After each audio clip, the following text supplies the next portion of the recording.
Duckham's, sponsors of the Nationwide Football League on Sky Sports. It's a digital football field. Keep the game on the pitch. Now it's time to live it up.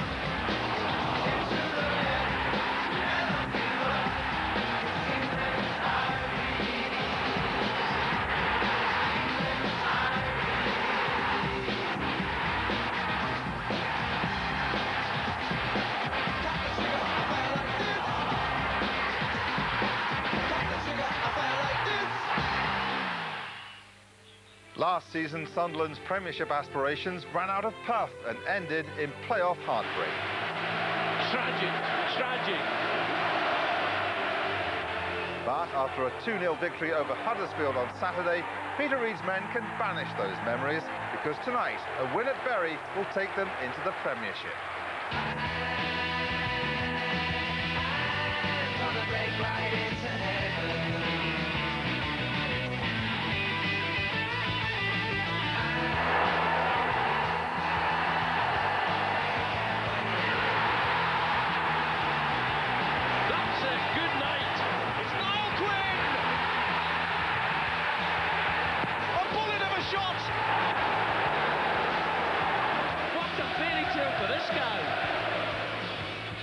Gig Lane is the setting for a night which could go down in history on Wearside. Sunderland in search of glory against a Bury side who haven't scored in the last 6 home games and who haven't beaten Sunderland for 36 years. And more history could be made at Craven Cottage tonight, where a win for Fulham over Gillingham will see Kevin Keegan's side promoted to the First Division. We'll bring you all the goals as they happen.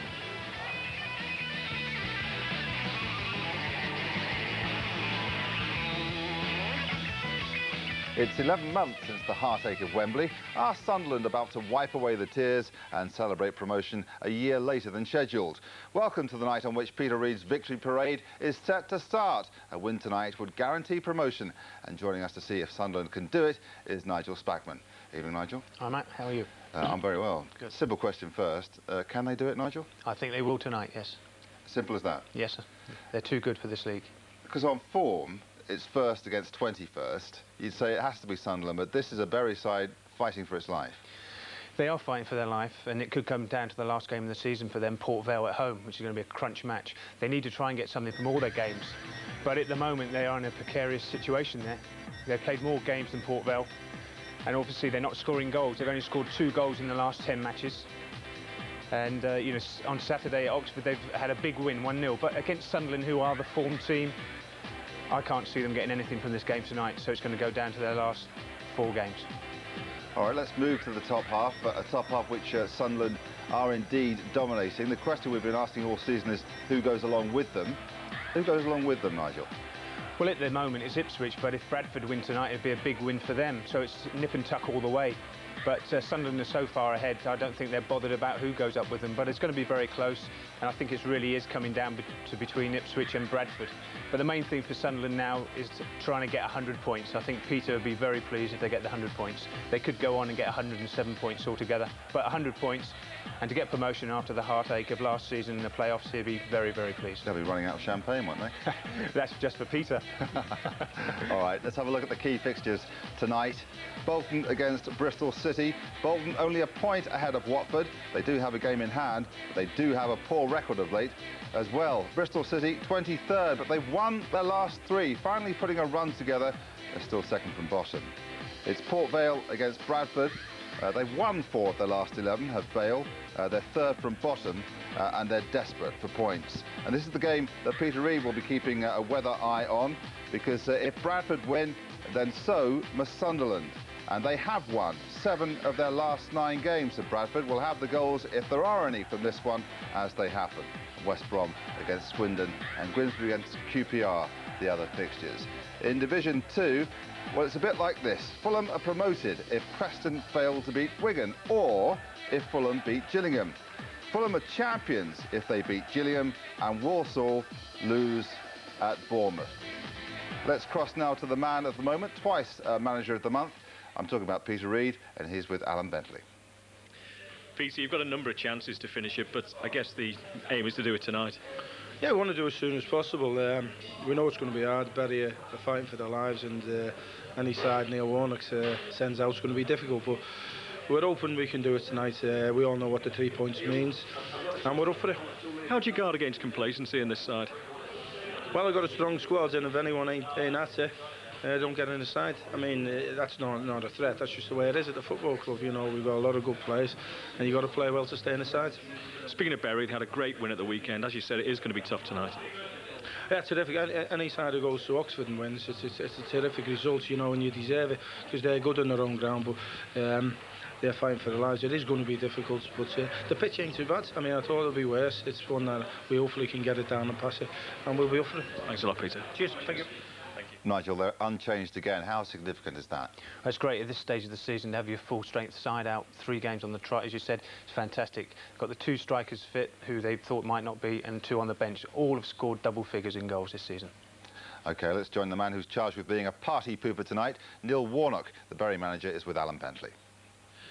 Neil, a heck of a win at the weekend. Is it fair to say you wouldn't have picked tonight's opposition to follow on? I think nobody would pick Sunderland if there's any truth about it, but it's one of those things, really. You've got to play them sometime. We're a bit unfortunate to lose 3 players from Saturday, but life goes on. What do you see as their strengths, Sunderland's strengths? Why are they sort of a class apart? I think there's teams at the top, Bradford, Ipswich, who have got better individuals, but I just think there's such a solid team. There's no real stars. They all know what they've got to do. They all work for each other. Whether it's playing top of league or bottom of league, they give everything, and that's why, you know, they are where they are. So what do you have to do to get a result tonight? We have to play it above ourselves, everybody. We can't afford 1 or 2 lads being below par. Everybody has to know what they're doing, even though we've got new players, you know, in from Saturday. We've got to work twice as hard as Sunderland, and we've got to have a bit of lady luck on our side. That's about the only way. Is it the kind of game that you relish as a manager?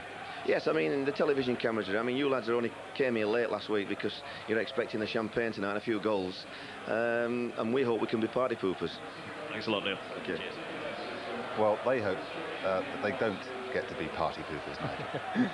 I hope not, but Neil Warnock, you know, he had the players wound up for this. He want to win this game. They need to win this game, and at home with a big crowd in there, because it'd be full of Sunderland supporters, they want to win this game and be party poopers. But I can't see them doing it, unfortunately, for them.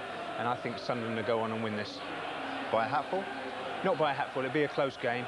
But if Bury get a goal up, you never know. But I think overall, Sunderland for me by 1 goal. OK, it's time now, well timed, that we joined our commentators, Alan Brazil, and first, Rob Hawthorne. When Sunderland last won promotion 3 years ago, they clinched it without playing, and Peter Reid was watching Bury lose 4-0 at Darlington, unaware of his own side's triumph. Bury then were on their way to securing promotion from Division 3 and were 2 leagues below Sunderland, a situation that may repeat itself next year unless Neil Warnock's side can ward off the threat of relegation. Well, those hopes, boosted by the weekend win at Oxford, have been cruelly damaged by 3 injuries picked up in that match. Steve Redmond chipped a bone in his ankle, and after surgery today is likely to be out for the rest of the season. Paul Barnes pulled a hamstring, and Chris Swales came off with concussion. Swales is the only one to make it. Elsewhere, Dean West returns to the starting 11, and Andy Woodward comes back after just 1 18 game following a back injury. Number 3, Carl Serrant, is on loan from Newcastle for the rest of the season, and number 8, Derek Lilly, is part of a similar arrangement with Leeds. Yeah, it's a hard task, isn't it, for Bury tonight, but it's the type of game that Neil Warnock, I'm pretty certain, will wind his troops up for. Wing-back position for Bury tonight. Luchetti, Woodward and Chris Swales, the 3 centre-backs. Serrant left-hand side, West down the right. 3 in midfield, Chris Billy, Nicky Dawes, and I think Darren Bullock. It's the type of game, Bobley pitch. He'll be looking to put his foot in on the Sunderland midfield. And up front, the combination of Laurent Jaffo and Derek Lilly. Sunderland's hold on the First Division leadership has been all the more impressive for the fact that they lost Lee Clark for 3 months, Kevin Phillips for 19 league games, and were without their influential wide men Nicky Summerby and Alan Johnston for 6 key league matches over Christmas and the New Year. But those worries are long behind them now, and Peter Reid is able to turn out the team that he would have wanted.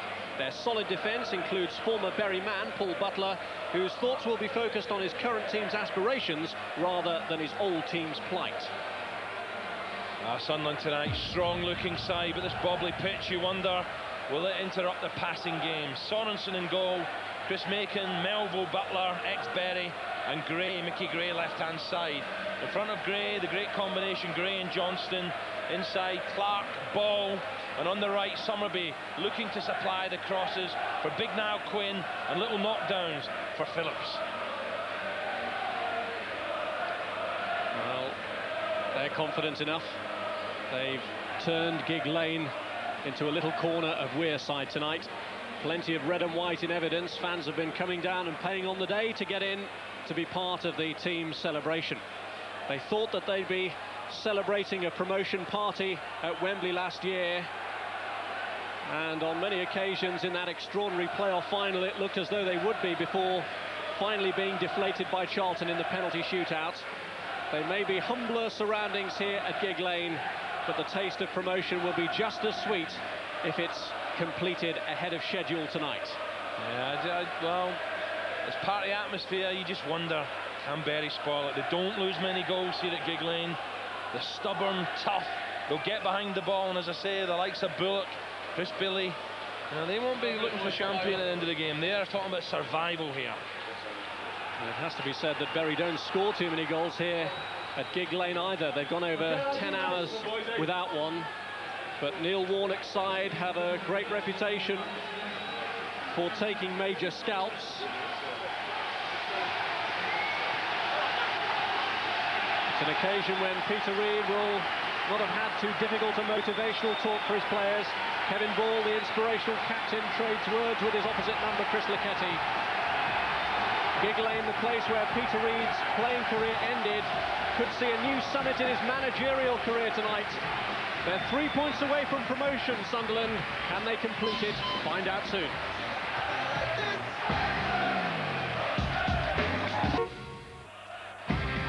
It's Berry versus Sunderland.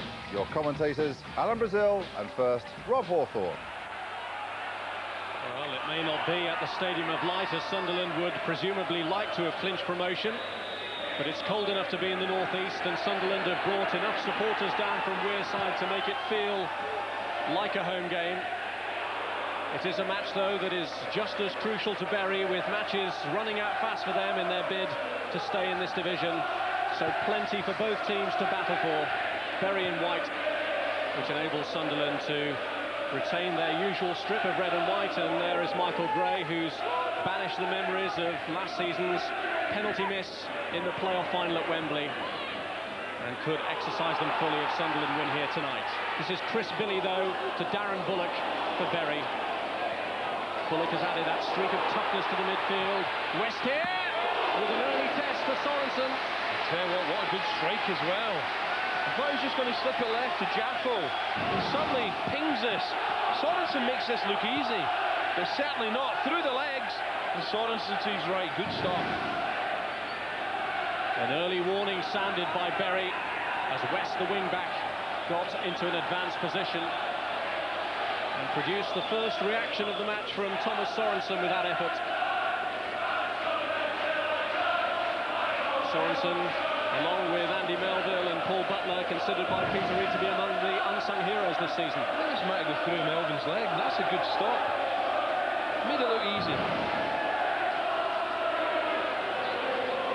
Here's Nicky Summerby. Kevin Phillips, whose goals have yet again given Sunderland the platform from which to launch this campaign. Long Jaffo looking for Lilly, and there's Paul Butler. I think someone's got to tell Dean West, hey, you're going to spoil this party, you keep going like that. He's flying forward. Thomas Sorensen has kept 9 clean sheets in his last 12 league matches.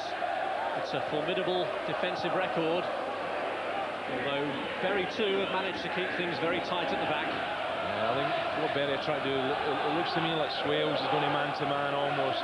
Mark now Quinn, that's the battle in the air. Whereas Luchetti's got the job of just looking for the flick downs to Phillips. Cleared by Andy Woodward. This is Jaffo. Won by Ball. Summerby. Lee Clark. Back comes Chris Billy.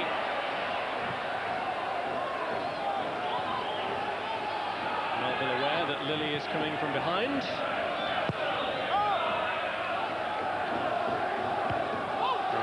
permutations in that if Bradford were to lose at Port Vale, then Sunderland's result here would be academic and they would be up anyway, and we will keep you in touch with events there. A good advantage played by the referee, and Bullock has got through! And he gave the Sunderland fans a real scare. Yeah, he'll be up for this match, Darren Bullock. Tough competitor on his right foot. It's good perseverance. He battles away against Macon. Comes inside, a little tug. Bullock stays on his feet, lets fly with the right foot, and Sorensen again diving, this time to his left. I think it's well wide in the end, but had a few Sunderland hearts fluttering. And Neil Warnock knew what he was getting when he bought Darren Bullock in February, had him under his control at Huddersfield, and he's a tough midfield competitor, as he proved on his debut, and he got sent off. Woodward's header, this is Alan Johnston. And Gray has come up on the outside as Sunderland do so well. Gray. Cleared by West. It's a great combination again there, wasn't it? Luchetti were a great clearance there. And Big Niall Quinn. Here's Warren Jaffa.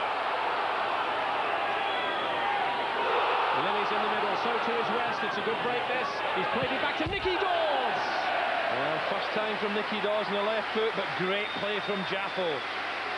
We get a bit of stick lately, but a little nutmeg here on Gray. That's great play. Suddenly looking for support. Dawes is screaming, decides to hit it first time, and well high. Doesn't really get hold of it.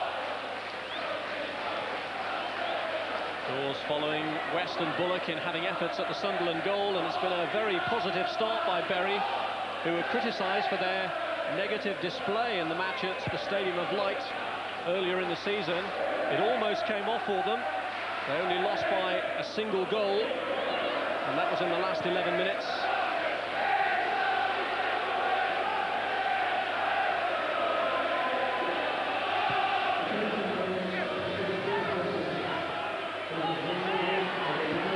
Luchetti.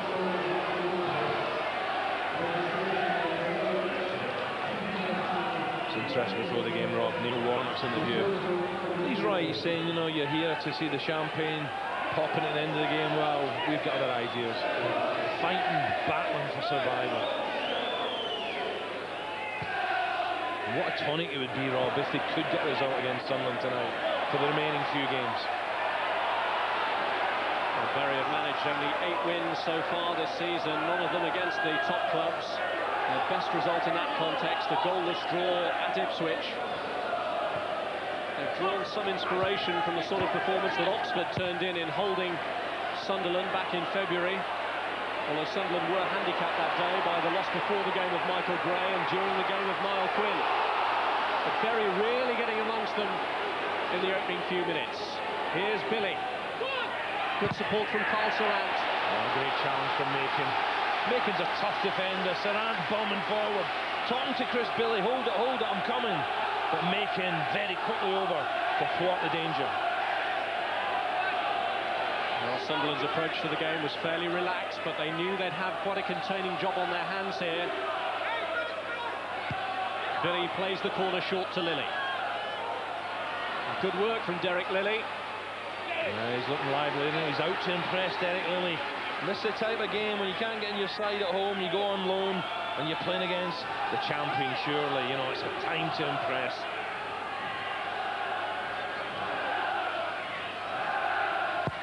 Take 2 from Billy. Commanding from the goalkeeper, free kick, but he looks a good goalkeeper. Here's Gray. Kevin Phillips. The referee's brought play back because he'd actually blown for a free kick, and Sorensen took it as a goal kick earlier. Fraser Stretton from Nottingham is the man in charge tonight. But Thomas Sorensen has replaced the somewhat eccentric Lionel Perez in goal for Sunderland this season, and is on the brink now of crowning his first season with the club with the glory of promotion. There's Melville looking to set Quinn away. Luchetti got that. It's a chance for Luchetti to shine against Two very, very good forwards, Phillips, with Sonipi and Quinn, the target man. And the two clubs looking at Luketti. Yeah, it's very much an envied talent. Birmingham were linked with him before the transfer deadline, before finally plumping for David Holdsworth.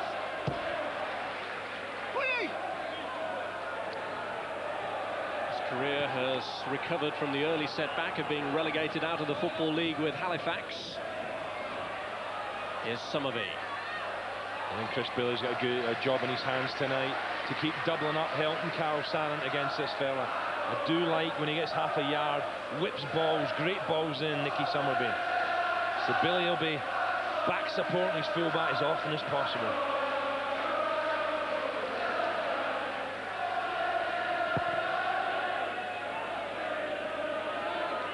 Chaffo. This is Summerby. Well, when Sunderland beat Bury earlier in the season with Danny DiCio's goal, the Bury manager Neil Warnock predicted that Sunderland would win the First Division title by some 7 or 8 points. An estimate that looks fairly conservative now, the way they pulled away. Yeah, it was a cracking goal as well, a ball from Gray, DiCio, great header.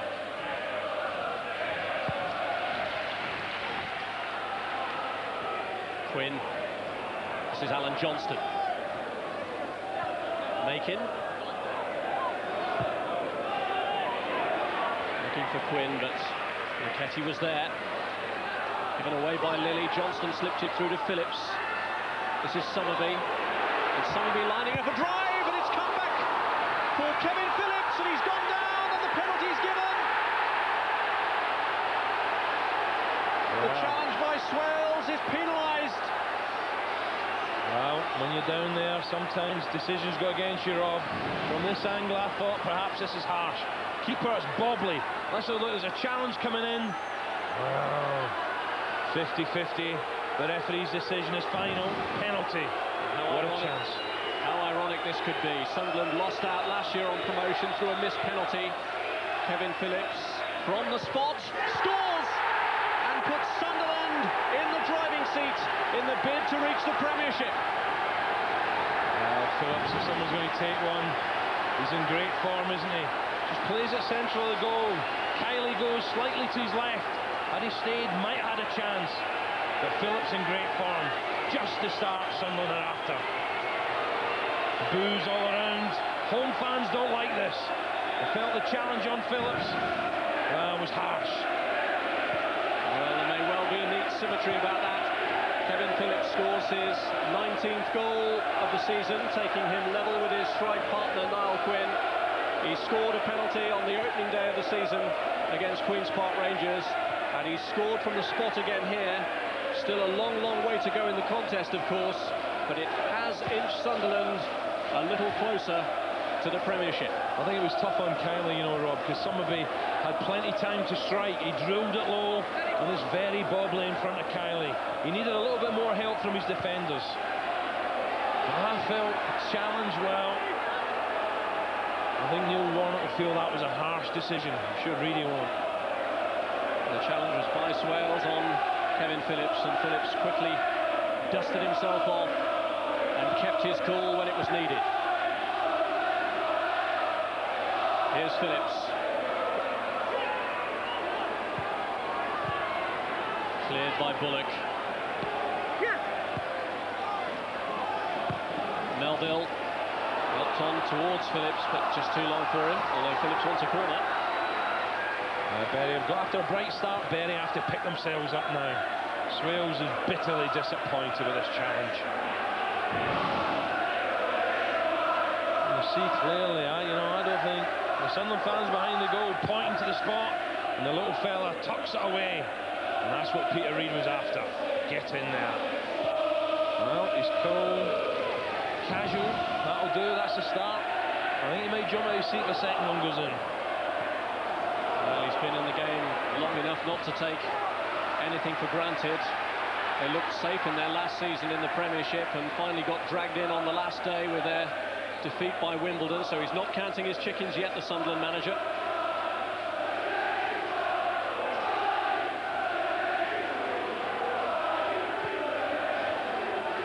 Melville helped on by Clark to make it. This is Summerby. And Clark this time has got in behind the defence. Quinn's available, went for Phillips. Wouldn't break for Johnston. Killer position there from Lee Clark. So many bodies in that box there, he just couldn't pick out a red and white shirt. What a golden opportunity though to put his side 2 up. Little cut back and it's a tap in. Great play from Clark, he wriggles along the line. Now he's got to pick Phillips. He just holds back, then he goes near. Clark can't find him. Just a large chunk of the season, the influential Lee Clark.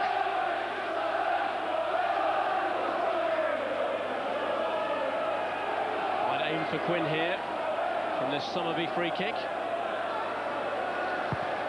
Luketti will guard against a knockdown for Phillips.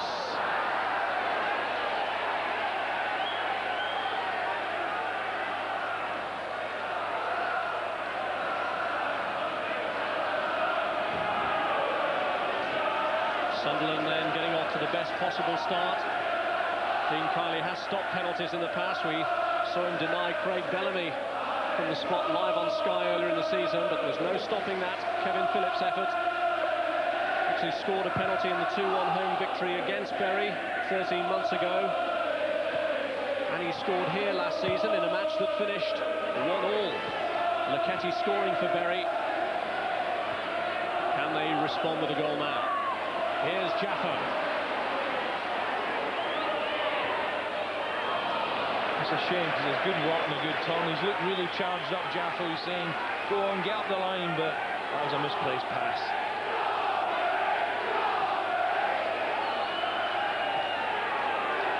Butler. Quinn. Phillips. This is Clark. Johnston had made the break from midfield. Kiley has it covered, although you're never quite sure on a bubbly pitch like this. Sunderland now they've got the goal in front, they're getting great runs from midfield. Bombing forward every possible chance, going for the killer second goal.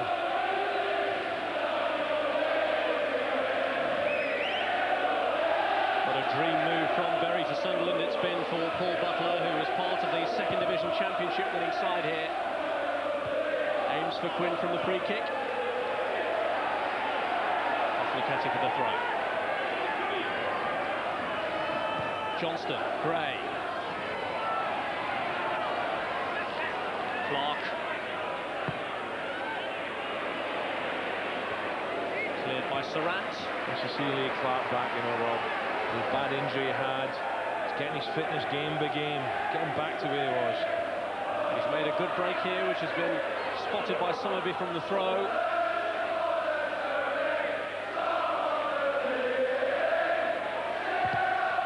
Summerby's cross deflects, and it's a Sunderland corner. And they really have stepped it up since scoring. Yeah, up comes Melville, up comes Butler. How he'd like to score against his old club.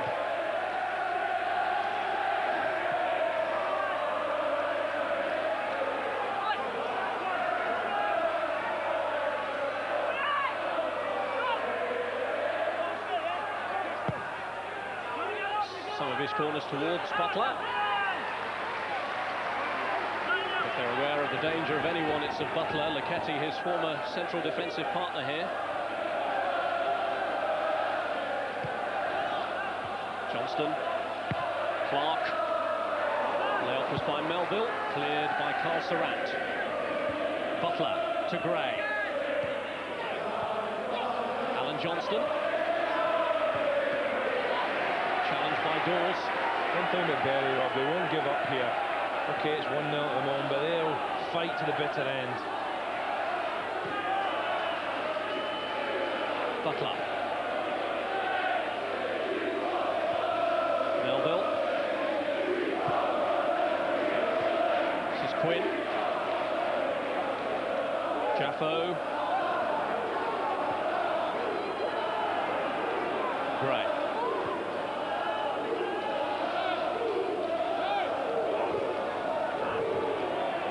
Clark.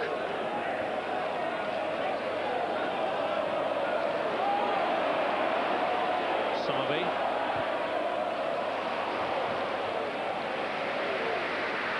Sunderland Bright, bubbly, knocking the ball about. And possession well in the favour.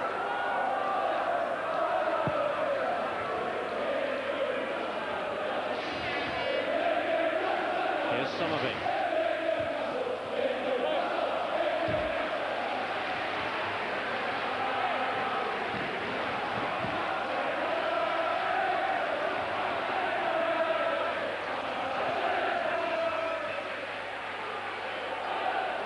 Cleared by Macon for the throw.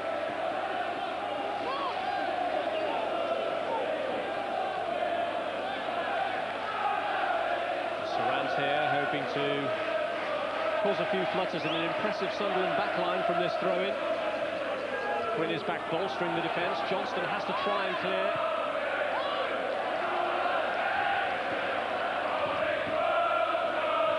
The width that Sunderland had all year has really destroyed sides. Summerby right, Alan Johnson left. They're so quick to find each other, you know, when they come into field. The two wingers, two wide players. We show this fella inside, comes on his good right foot, he bends him top corner. They've shown no signs of cracking, even as the going has got tougher. Sunderland unbeaten now in 12 consecutive league matches. And will it be the lucky 13th that takes them back to the top division?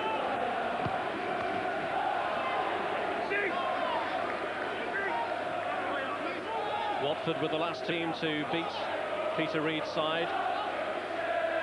Return to Gig Lane for him. He played just one league game for Bury before opting to pack it in as a player when a sciatica problem reoccurred. There's a bit of a late challenge there on Summerby from Dawes. Caught him a little bit late. Summerby getting up a little bit gingerly.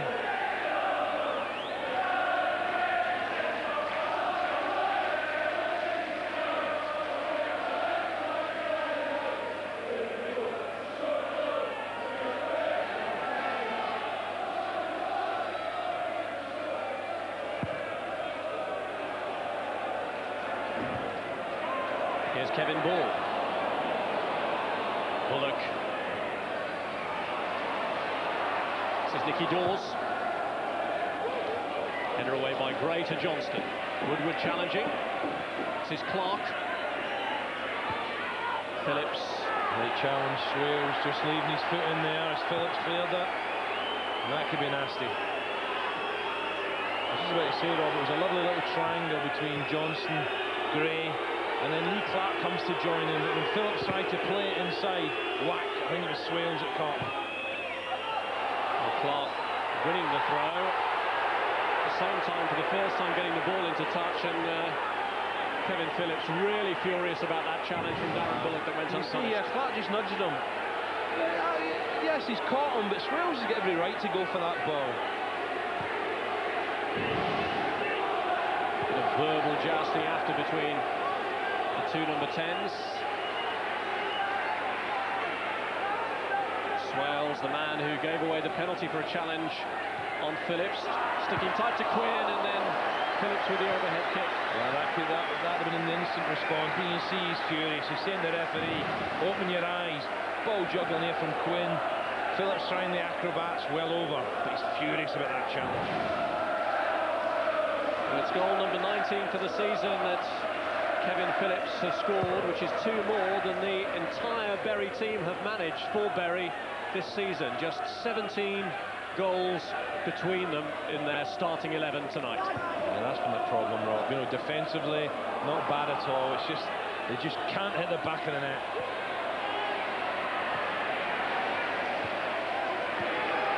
Here's Macon.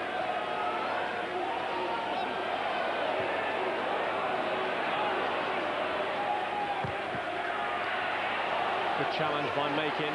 But Dawes has done well to win it back for Billy. And here's Derek Lilly for Darren Bullock. Oh, what a storming equaliser! What a strike that is! I said before the game he'd be up for this one, Bullock. He won't hit them any sweeter than this. What a strike! It's good play from Dawes. He wins the ball back. Lilly lays it back. Look at this for a cannonball. Top corner. Sorensen, no chance whatsoever. Bang! That cracker.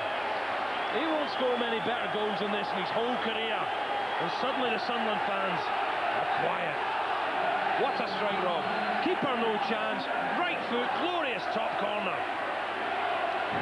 It's taken 8 appearances for Darren Bullock to open his account for Bury. Somerby gets it across here, and Quinn capitalises after a mix-up between Swales and Kiley. And suddenly, after the devastation of conceding an equaliser, Sunderland go back in front through Quinn. Unbelievable. Incredible.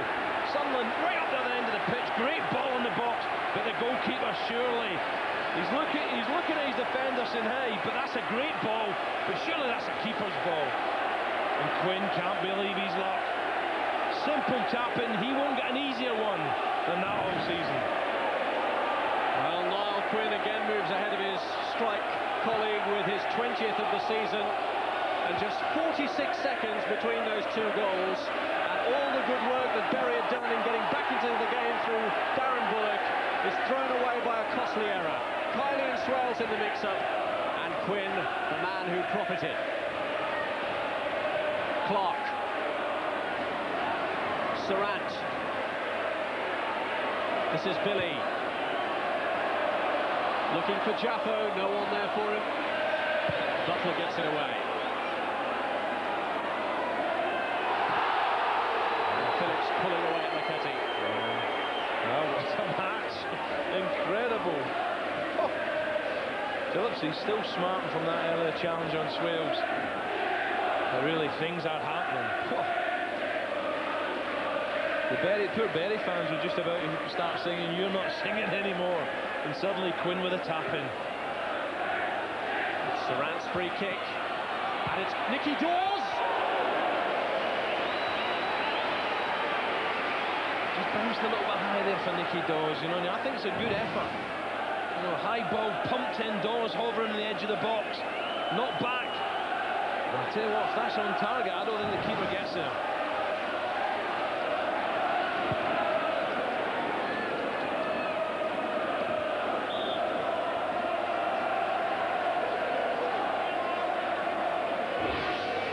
We can update you with news at Craven Cottage, where Fulham have taken the lead against Gillingham, and it's a goal from Barry Hales that's put Kevin Keegan's side ahead.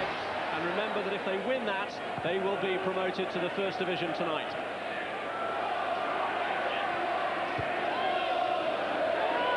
In the battle for promotion to the Premiership, it's Sunderland at the moment in pole position, but Andy Meldon there having to cover as his goalkeeper was caught out by Dean West's tenacity. I've seen Bury are not going to give up here, are they? You know, they're going to go at the bitter end.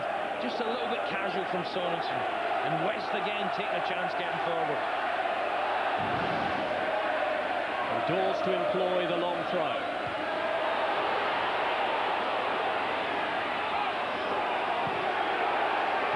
McCarthy unable to win it. So there's a bit of nonsense going on in the box as well, making him Bullock having a little argy-bargy. Easy header clear for Gray. Clark looking to set Kevin Phillips on his way. Woodward has it covered. And you see Kiley really having to keep an eye on that ball. It's so bobbly.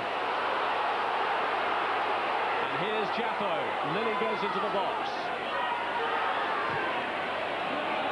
Beyond him though, cleared by Makin. Nicky Dawes. And Gray's let Jaffo in! And a good save. Glorious chance. Mickey Gray just losing concentration slightly. Jaffo, great opportunity this. When you're down there struggling, you have to take these chances. Inside the box, on his left foot, and that's a poor strike. Well, it's a full-blooded harum-scarum encounter. It certainly scared Mickey Gray, that. It was his error that gave Jaffo that sight of goal. And Bury have been shooting on sight, but there's more news coming in from Vale Park this time in the First Division, where Bradford City need to win. But Alan Lee has kept Port Vale ahead there, and that's excellent news for Sunderland, because if it stayed that way, then no matter what happens here tonight, Sunderland would go up anyway. As it is, Niall Quinn's goal has put them in pole position here too. Somerby with a kick. Here's Alan Johnston.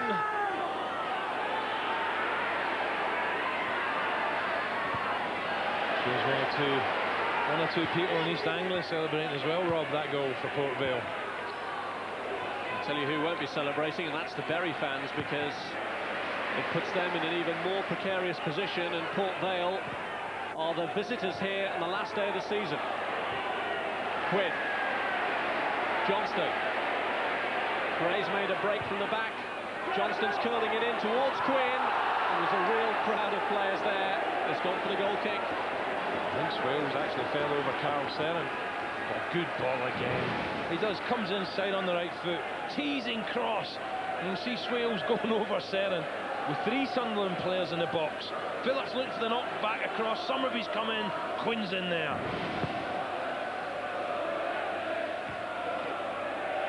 The match then so far of fluctuating fortunes. Great desire being shown by both sets of players.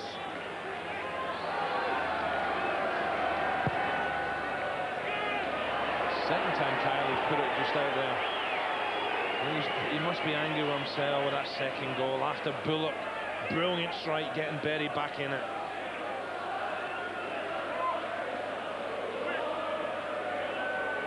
What a thunderous goal it was from Darren Bullock.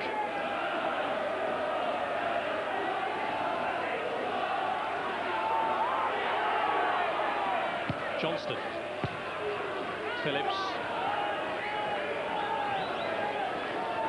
Back from Surratt to Dean Kiley. Summerby. Dawes. Won by Ball. Cleared by Lecchetti. It's Melville. Quinn. So it's a cracking battle going on, you know. Quinn against Swales, Quinn against Lecchetti. They realise, you know, he's such an intimidating force with his height. They've really got to match him in the physical battle. Well, he was born in the northeast, was Chris Swales in Gateshead, but of course he's a former Ipswich player, having had 2 spells there. And Ipswich still very much in the chase for promotion on Sunderland's tails. Here's Kevin Ball. Wasn't the cleanest strike from him, and Swales has got it clear. Ball gets a second bite. Clark had a go. Clark will have another go, and it's Kevin Phillips! It's his second of the match. It's 3-1 to Sunderland, and the Premiership door is now firmly ajar. No, you just can't give this fella half chances around the box. The times have got to clear it. Ball's first right off target. This hits Phillips. Look at the time here Clark's got. Falls to Phillips, left foot, tucks it away. Superb. Berry really had chances to get this clear. Clark keeps his composure, falls to Phillips, and that's easy for the little fella. And surely now, some mountain to climb now from Berry. Sunderland 3-1 up. Well, it's almost like his own personal duel he's having. There's a bit of a push on him there by Andy Woodward, but Berry are getting more and more frustrated. Here's Jappo. He's won the corner off Butler.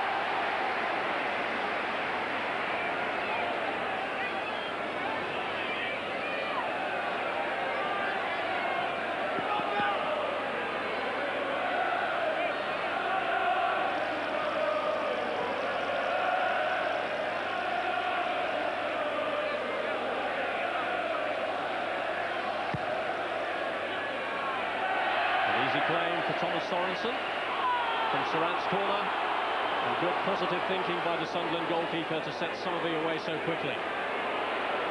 3 up to his right. He's looked instead though to Michael Gray. Phillips is waiting in the box looking for a hat-trick.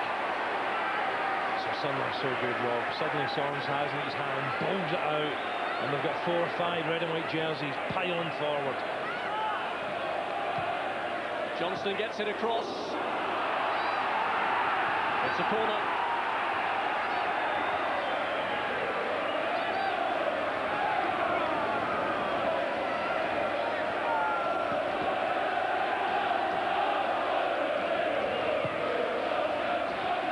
Phillips corner, and it's there! And it's Kevin Phillips!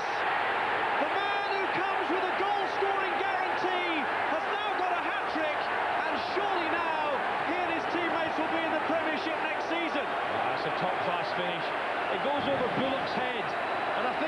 to the far post, thinks Bullock's got it.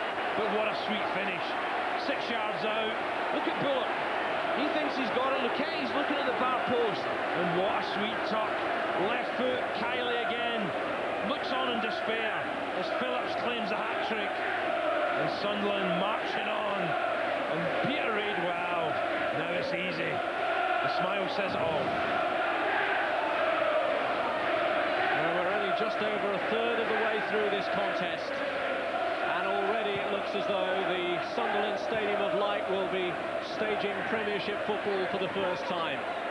And Kevin Phillips, who was a real bargain buy for Peter Reid, bought for a down payment of just over £300,000, has more than adequately repaid the outlay with the constant goal-scoring feats that he's achieved. What a shrewd purchase. So else as well, you know, they might be well ahead, but they're still working hard, closing down. There's 3 Sunderland players harrying. Dawes on the ball. Well, Dean Kiley's convinced he should have a free kick. Fraser Stretton is insistent that it's a throw-in. Well, the Bury fans are bewildered, aren't they? Bullock's magnificent strike suddenly thought, right, we're back in it. And suddenly it's time to go and get a fish supper.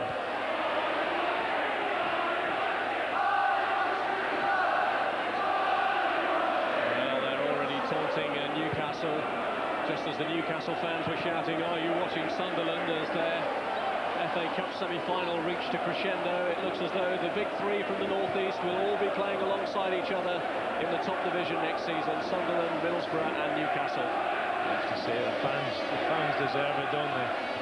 Well, the fans up there, it's football mad, isn't it?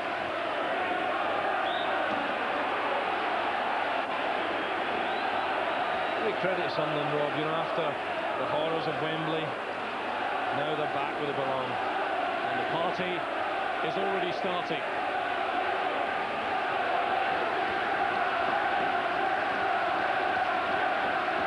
I think it's fitting as well that Phillips gets his hat-trick. Brilliant, and there's probably more to come. And in goes the free kick, it's fallen to Bullock!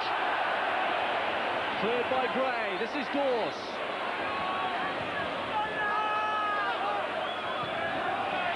Big chance that was, Rob. Bullock, who almost got his side back in it, because Sorensen's grounded here. He collides with a player, goes to the ground. You see him out of it, and Bullock strikes. And I think he might have hit his own player in the head. Bury, a team with a cause. But it is a task of mountainous proportions now. Here's Kevin Phillips, and it's come to Quinn.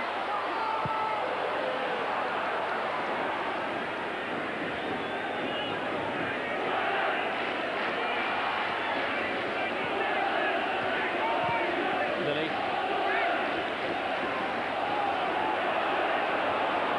Phillips. Here's Alan Johnston. Running at Swales and getting through! And Kiley got enough on it.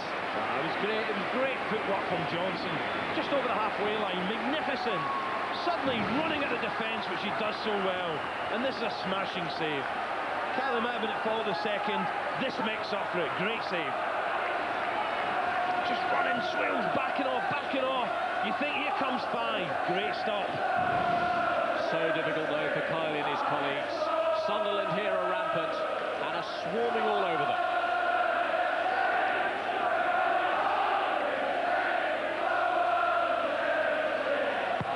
Some of his kick.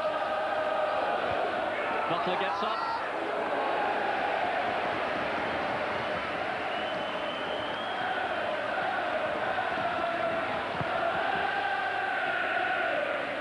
Well, it looked an unequal contest on paper. Bury, a team who really do have to manage on a shoestring, battling grimly for their very survival in this division. Sunderland, who've been far and away the best team in the division this season, and 3 goals from Kevin Phillips have confirmed their superiority and are on the brink of confirming their status as a team elected for the Premiership.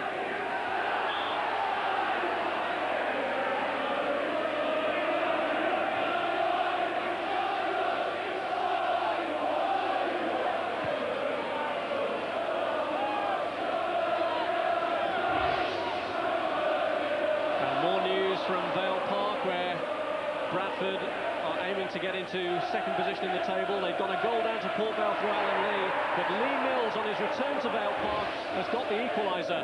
Port Vale 1, Bradford 1. So Rob, you talk about Phillips from the 8 by.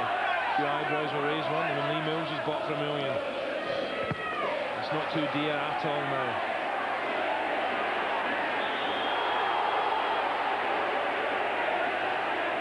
Draw at Vale Park would be good enough to take Bradford up to second place behind Sunderland this evening, with Ipswich not playing tonight. Yeah, Bolton winning 1-0, and then Ipswich go to Bolton Saturday, so it's incredible.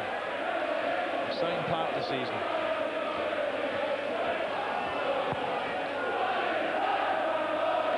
So how Bolton need a win tonight.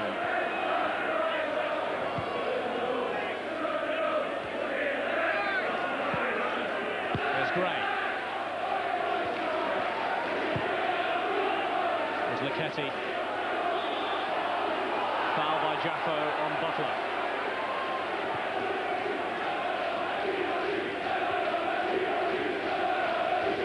Makin.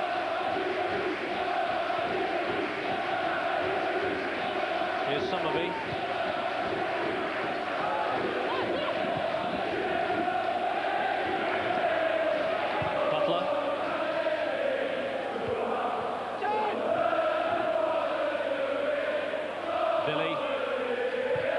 Some of the players getting back there.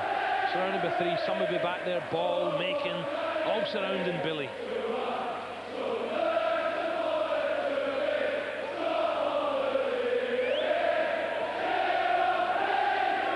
Well, the Sunderland anthem is already ringing around Gig Lane, even though there are a good 50 minutes of this contest to go.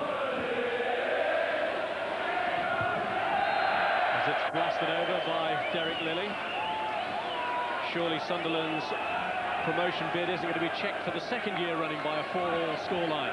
Just try to think how the Berry fields are feeling at this moment, Rob. A harsh penalty perhaps, then suddenly getting back in it with a great strike, and all of a sudden, bang, 4-1 down. Oh, incredible.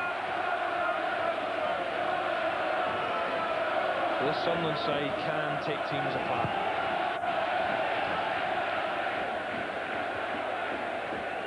Ball. Butler. It's Clark. Back from Butler with Lilly there lurking.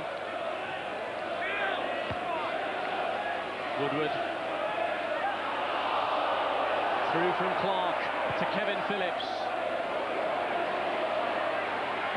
And Sarant is there before Nicky Summerby. They really do. They switch the ball from wing to wing so quick.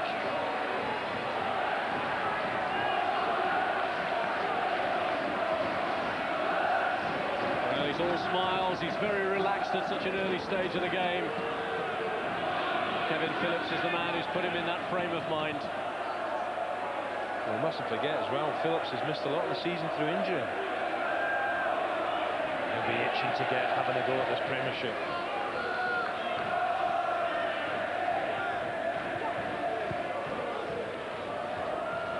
Really is an outstanding goal-scoring record from Kevin Phillips. This is his 77th game in Sunderland colours, and he's now scored 56 goals for them in that time. Yeah, fantastic.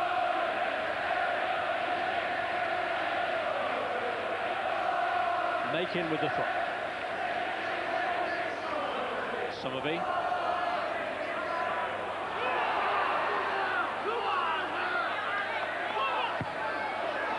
Pulled it across towards Niall Quinn.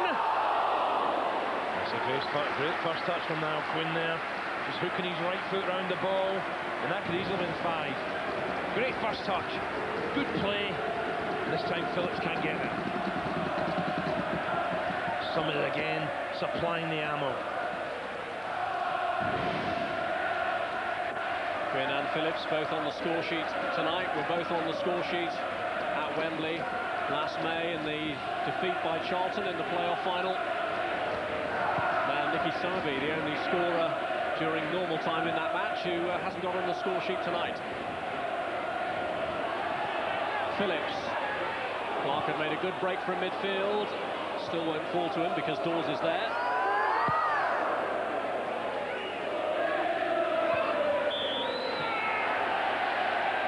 Jaffo's having a go with ball now. He's really infuriated Jaffo. And Butler is the one he's complaining. I thought it was a fine challenge from Butler. Rising high, but Jaffo's really fired up. He's got to just calm down a little bit. Look at him. Butler comes, towers above him. Well, maybe a use of the arm, but it wasn't nasty. Jaffo must calm down. Well, he almost talked himself into trouble, the Frenchman, but Fraser Stretton lets him off with the warning. Everyone except Dean Kiley in the Sunderland half for Surratt's kick, which is flicked on well to Laurent Jaffo. Ball having to try and hold up his progress this time. Curled back in by West. Swales was looking to get underneath it. Pull back towards Dawes. Laketti comes in. And a shot from Nicky Dawes after Ball's initial challenge. Well, they've had the half chances, haven't they? And Dawes has had a couple. I thought there was a goal coming in, but Ball does well, gets his foot in. Quinn back there, knocked in. Watch Ball's challenge now. Great challenge, but Dawes should do better. Every opportunity they're throwing it into the blender. They had 3 opportunities before Sunderland took the lead. But that penalty from Kevin Phillips early on seemed to have changed the course of the match. The fact that after Darren Bullock's equaliser, Sunderland scored so quickly may well have ruined Bury's chances. Reminder of the action we've got coming up for you this week. A double bill on Wednesday. Hearts against Celtic, Sky Sports 1 from 7 o'clock. And the FA Cup semi-final replay. Arsenal against Manchester United, Sky Sports 2 also on Wednesday from 7.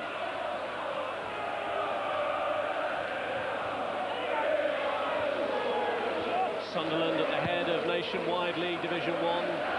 Victory will effectively settle the championship for them, although they could in theory be caught on goals scored by Ipswich. So it could require at least a point at Barnsley on Friday, a match that you'll be able to see live. Here's Laurent Jaffo. Nicky Dawes. Yeah, that was a late one. That was a late one with Kevin Ball. Dawes hasn't moved.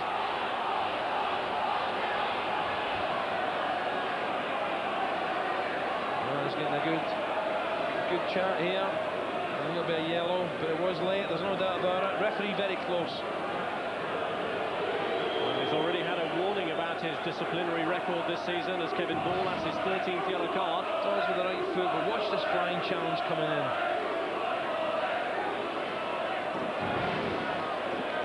Well, he is the tough tackling inspiration of their midfield, the Sunderland captain.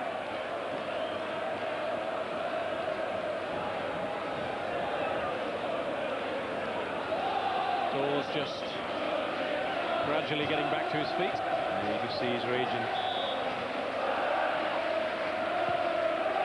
Surratt's kick.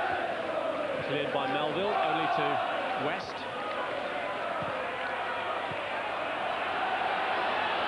Laketti. Aim to Jaffo! Well, I don't think Jaffo can make his mind up here, whether it's a header or whether he tries to get his left foot to it. I think it's slightly overhit, but Jaffo surely's got to fling his head at this rather than his left foot. Just making the wrong decision. It's not easy, you have to think quick. But the ball, to be fair, was slightly overhit. Half-time, Sunderland now just 45 minutes from a hasty return to the Premiership 2 years after they were relegated. And it's a hat-trick from Kevin Phillips that makes the second half seem almost like a formality and has led to the party celebrations beginning already on the terraces here at Gig Lane. It all started off with a penalty awarded for a challenge on Phillips by Chris Swales. They'll debate that, will Bury, afterwards. Phillips, though, kept his cool from the spot. And Sunderland had to keep their cool after a real bullet of an equaliser from Darren Bullock that was rendered academic 46 seconds later through a mix-up between Kiley and Swales. Quinn profiting to put Sunderland 2-1 up. Then the Kevin Phillips show went into overdrive, putting Sunderland 3-1 up, and then from a corner that Bullock failed to clear, he completed a first-half hat-trick. And Kevin Phillips now is on 21 goals for the season, but more importantly, Sunderland are just one half away from going back to the top echelons of English football. Second half coming up soon.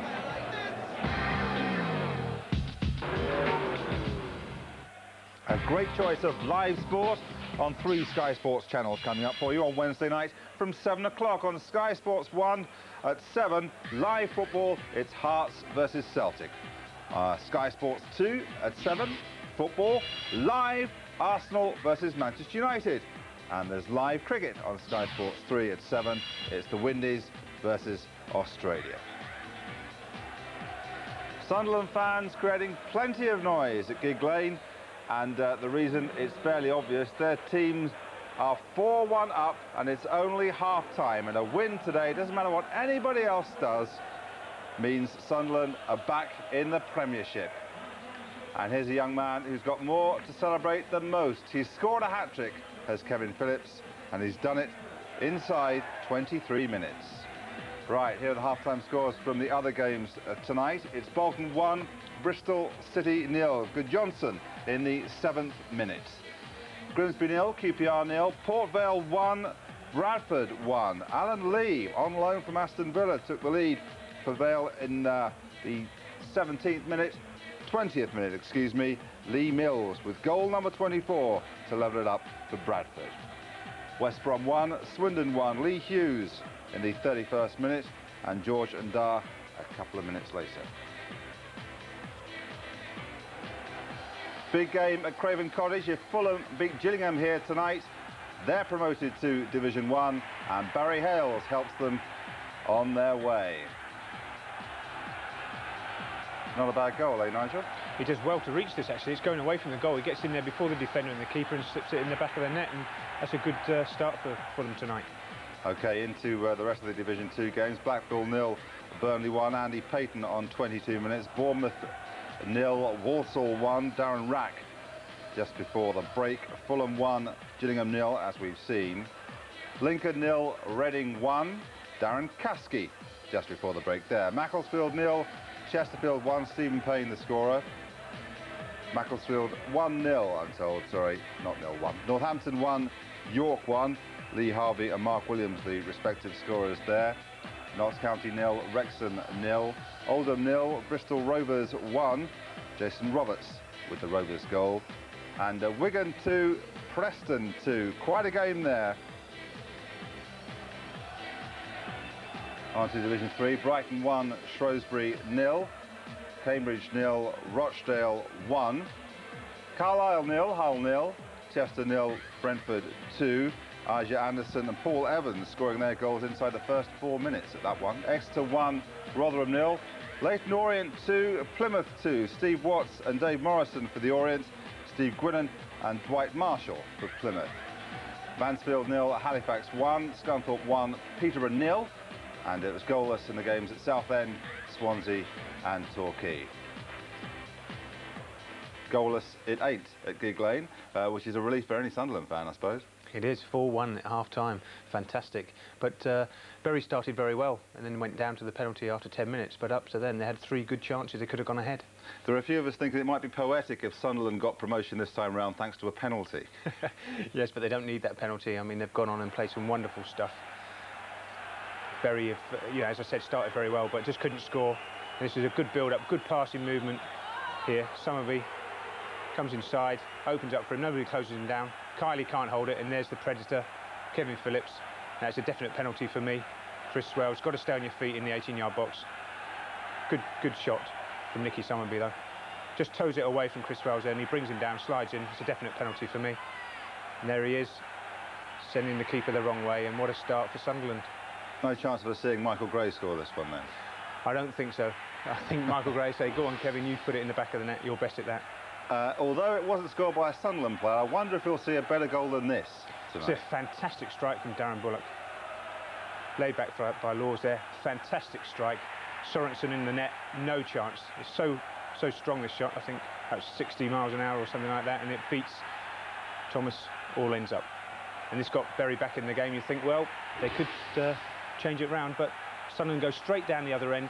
Lovely crossing from Nicky Summerby, but Swells and Kylie getting each other's way, and now Quinn goes, thank you very much, I'll have that one. Just slip it in the back of the net. Terrible mistake, and that's, they get back in the game and then they let it go again. And Phillips is somewhat goal hungry tonight. Oh, very goal hungry. I thought Lee Clark should have slip this wide to Johnson, but he shoots, breaks for Kevin Phillips in the box. It's a good little touch and just slips it in the corner. Kylie, no chance. And there's still more to come. Faces a corner. Darren Bullock here just goes for the header, misses it completely from the corner. Alan Johnson's. And there's Kevin Phillips. I think that actually came off his shin and went in the corner, but he'll still be happy with that on his left side. Well, they're still celebrating. They were at the start of this half. They were pretty early on in that first half. I wonder if they'll still be celebrating come the end of 90 minutes. The second half is coming right up.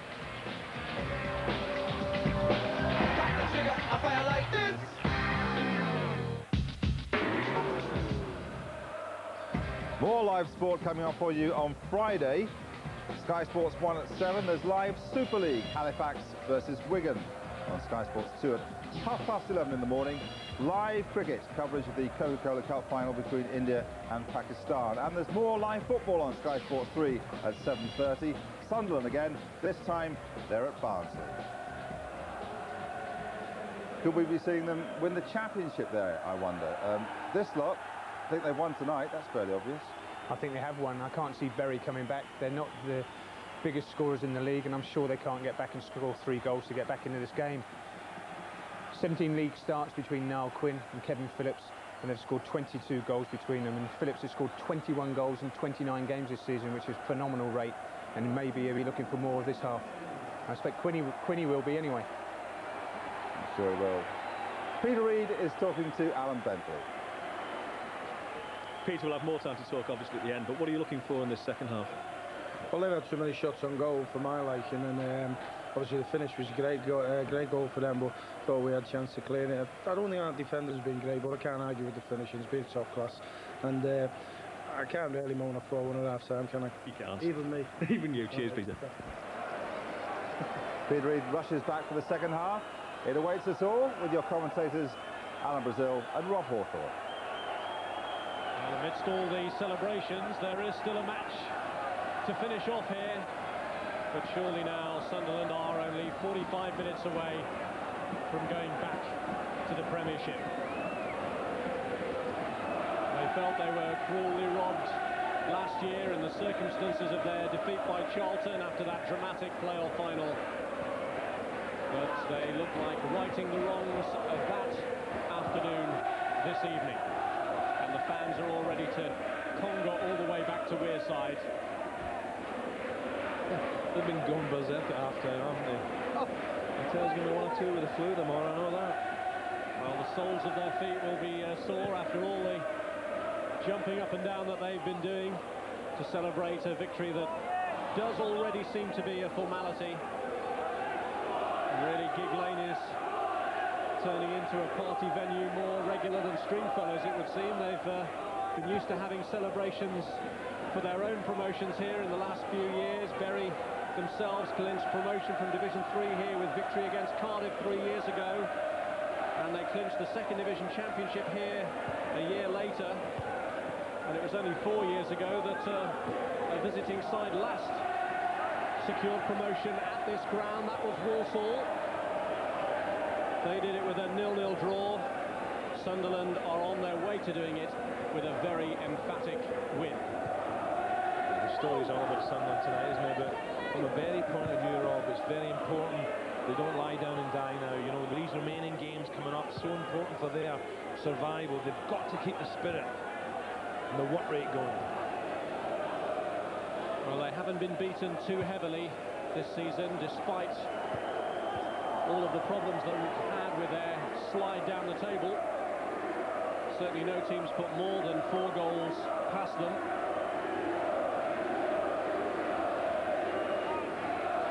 Neil Warnock may already, though, be looking at a damage limitation exercise this evening.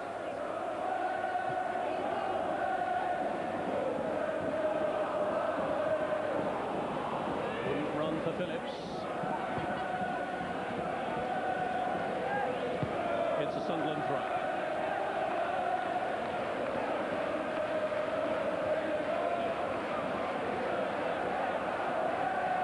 Goals really have been a problem for Bury this year. They came into this match having scored just 3 in their last 12 league games.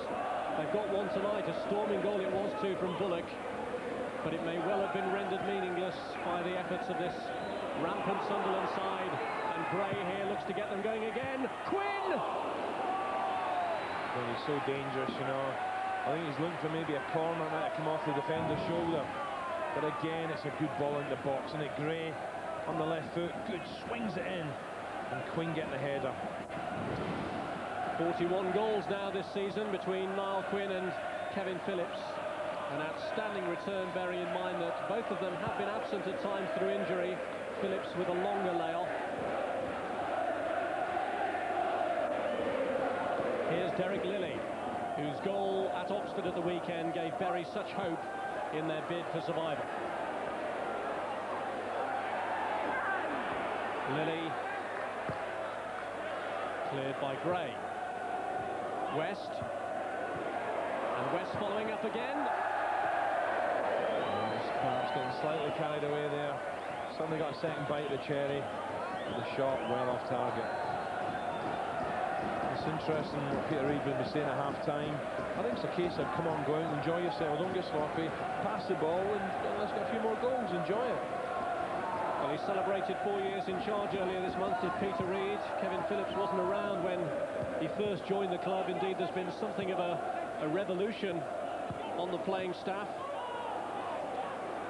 Kevin Ball, Andy Melville and Michael Gray were all with the club, although they didn't play his first game, which was a victory against Sheffield United.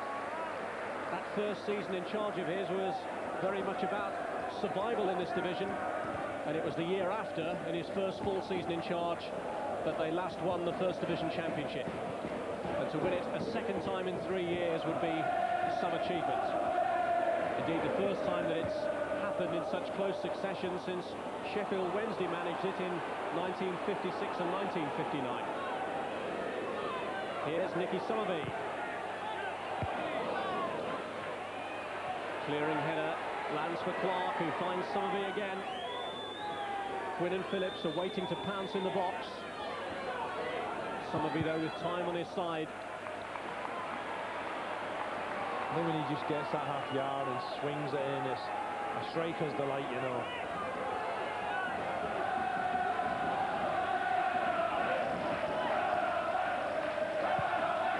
In goes Summerby's corner.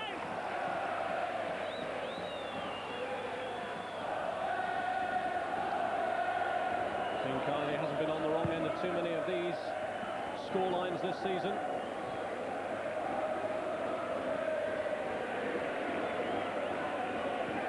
Summerby. McKetty missed the header, and it's Kevin Phillips. It's a great example, Rob, of suddenly switching the ball from right to left. Phillips knows he's trying to get in the back of the Ketty. He knows that Summerby will have a look up and go ping. They move the ball so quick.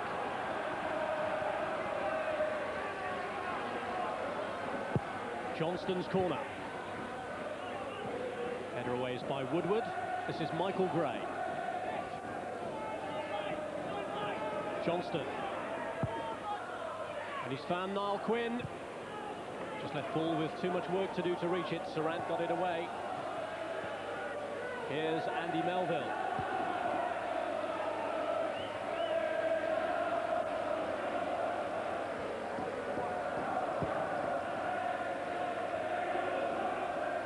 Quinn, Phillips had spotted the run of Clark. Clark's definitely moving much better now. He's getting back to his old self. Sparking off the front to making good deep runs.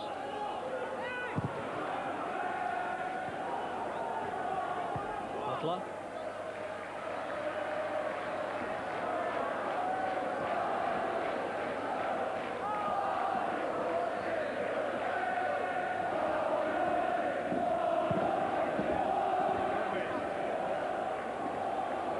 Down again by Quinn to Phillips. They really do have an almost telepathic understanding. This is Summerby. That's an astute cross towards Phillips, and he just couldn't reach it. Sarant's having a problem with him, isn't he? He doesn't know to get tight because Summerby will skip by, but if you just give him that, you stand off him slightly, he whips it in. Another great ball. Well, you cut out the service provided by Somerby and Johnston, and you've almost stopped Sunderland. There's not many players whip them in from that sort of angle. He's so confident getting the bend on the ball round the fullback. And Berry really have to have a defender near post. Containing those two wide men is such a difficult task, a task that will fall to Premiership defences next season. In goes Gray's free kick, and only punched to Phillips, but he couldn't bring it under control.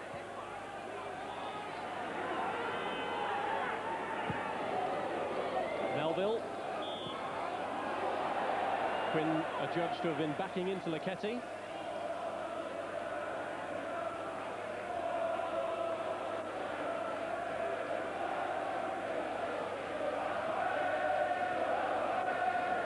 Well, as things stand at the moment, Port Vale will be moving above Bury by virtue of the number of goals that they've scored, and that really has been Bury's problem. The likes of Jaffo haven't been contributing enough in front of goal. Jaffo himself, who's got on the wrong side of the crowd in recent games, has had one or two problems with aggravation from the supporters. He's been trying to take that in his stride, had one good effort, well saved in the first half. Bury's bid to survive is looking increasingly forlorn here. Oh, Rob, you have to look at that last game. Port Vale at home, goodness me. They done it last year, didn't they? Staying up in the last game of the season. A win at QPR, and they might have to win at home this time to stay in Division 1. Bolton and Port Vale still to come here. Grimsby and West Brom to visit. Here's Alan Johnston. He's gone down, and the referee doesn't give the penalty this time. Well, Rob, I thought the first one was debatable. I thought that was a stone bonk certainty. Incredible.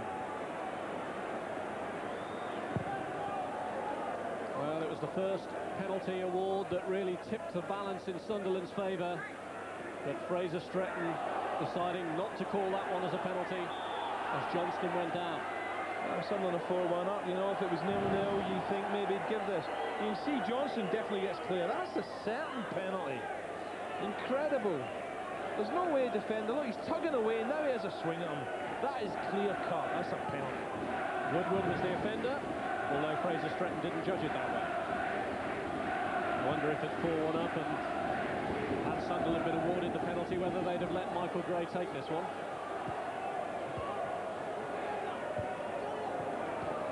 If you're a Bury fan, maybe you're saying, well, we need a little bit of luck, but you're back to consistency again, aren't you?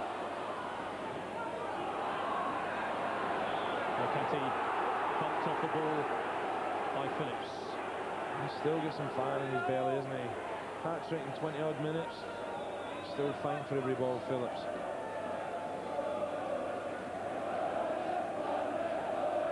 Well, it's 4 months since Bury won here. They haven't won in 9 home games in total. Neil Warnock's side last recorded a victory at Gig Lane against West Bromwich Albion here through Lenny John Rose, who's no longer with the club, and a penalty from Laurent Jaffo. The wait looks like continuing. Victory at Oxford at the weekend, their first in 19 league matches. Sunderland could open the gap still further here. It's Phillips who's been put through by Gray. Gray wants the return pass. Johnston! Driven away by Kiley. The swarming all over them now, aren't they, Sunderland? Pacey, great support. Johnson this time confident with a side foot. Right at Kiley, but still good stop. Well, Sunderland may be 4-1 up, but they're continuing to come at Bury like a tidal wave. And Gray was really starting to be at the source of a lot of their moves.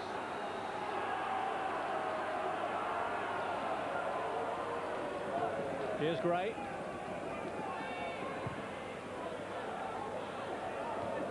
Lilly. And Melville. Oh, he's missed out and broken kindly for Jaffo. A good battle there from Lilly, Jaffo in support. And Andy Melville just getting a little bit of luck here, good fortune.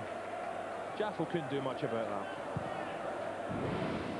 Well, Andy Melville and Paul Butler have missed only 4 league matches between them in this campaign. In fact, Butler has only been on the losing side twice in league matches since he joined the club from Bury, because he missed the home defeat by Barnsley. A defeat that they'll be looking to avenge on Friday, and in which they'll be looking to get the point that will clinch them the First Division title. In this, of course, the centennial championship of the Football League. Sunderland, a club of great tradition, weren't actually amongst the founder members, but they were amongst the early winners after they joined 3 years after the birth of the league.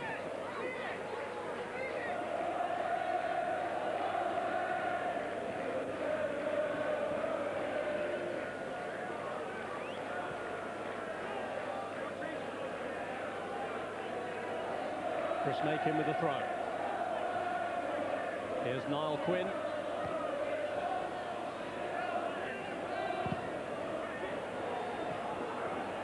Jaffa.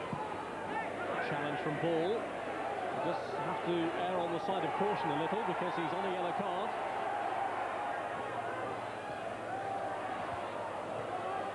Kevin Ball. Melville. Clark. Summerby. This is Bullock. Tugged back by Summerby. Good skills there for Bullock, wasn't it? Nifty footwork. And Summerby not having any of it, just reaching out and a little tug on it. Bullock's not happy.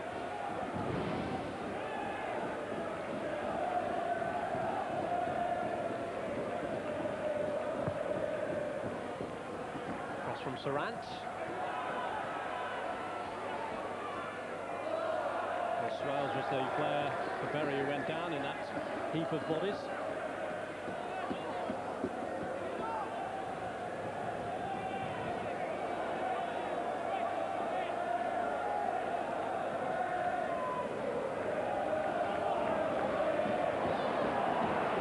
Lee Clark. Summerby. Waiting for Makin to push up then. Taking it inside anyway, and now switching to Gray. And Gray just misses. Well, desperately unlucky. Coming inside, good strike across the goal. Again, Sunderland piling forward. Good play from Clark. Right foot strike, not far away. Kiley diving at his left, and that's what, 6 inches away. Almost number 5. Cushion of the lead has given him license to get forward a lot more in this second half, Michael Gray, and he seems determined of all players to get amongst the goals tonight, and who can blame him? Player of the year last year, and then tragic at Wembley.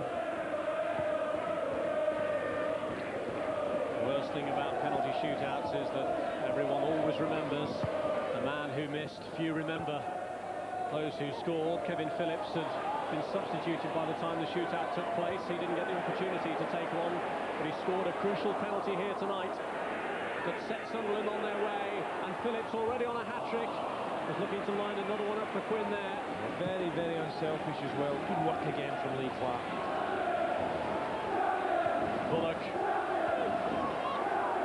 This is Woodward. Butler.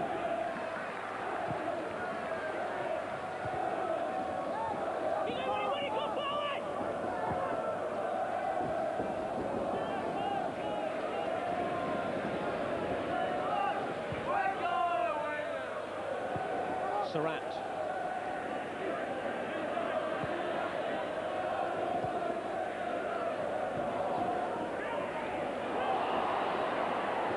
Billy. Darren Bullock. This is West. The challenge by Gray. Yeah, West, I think, helped himself in the process with a good, quick challenge from Michael Gray. West has been really unlucky with injuries anyway in his recent career. Yeah, his touch just let him down slightly, and Gray with a crunching challenge. Got the ball. Was out for 15 months after a groin injury and subsequent complications.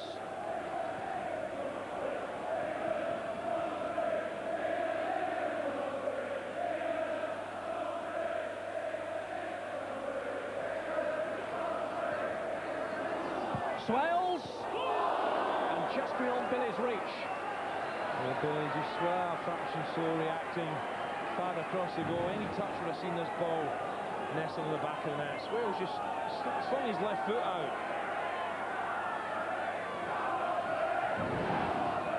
The referee's given a corner. Naketi staying in the area for it.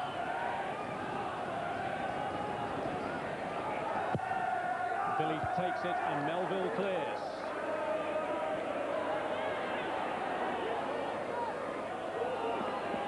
Dawes. Cleared by Macon. This is Clark. Flag up against Quinn. Referee advantage. Here's Jaffo. Johnston. Gray.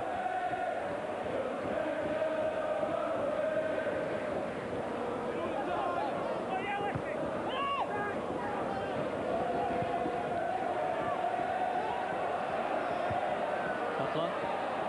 This is Gray. Clark.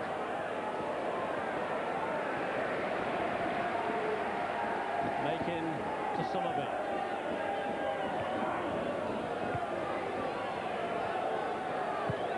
Melville to Butler.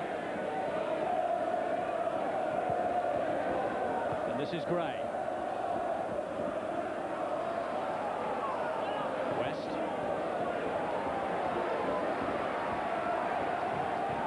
See Peter Reid on the far side, Rob. He's going to change and give a few arrests. He's talking about strong squads, and he has got the strongest squad in this division. Now he's going to use a few. Bridges on the left. It's a play that excites me. Well, Niall Quinn has got one goal. He's going off. And Alan Johnston is the other player being taken off. And in fact, it looks like being a treble substitution because Kevin Ball has gone off too.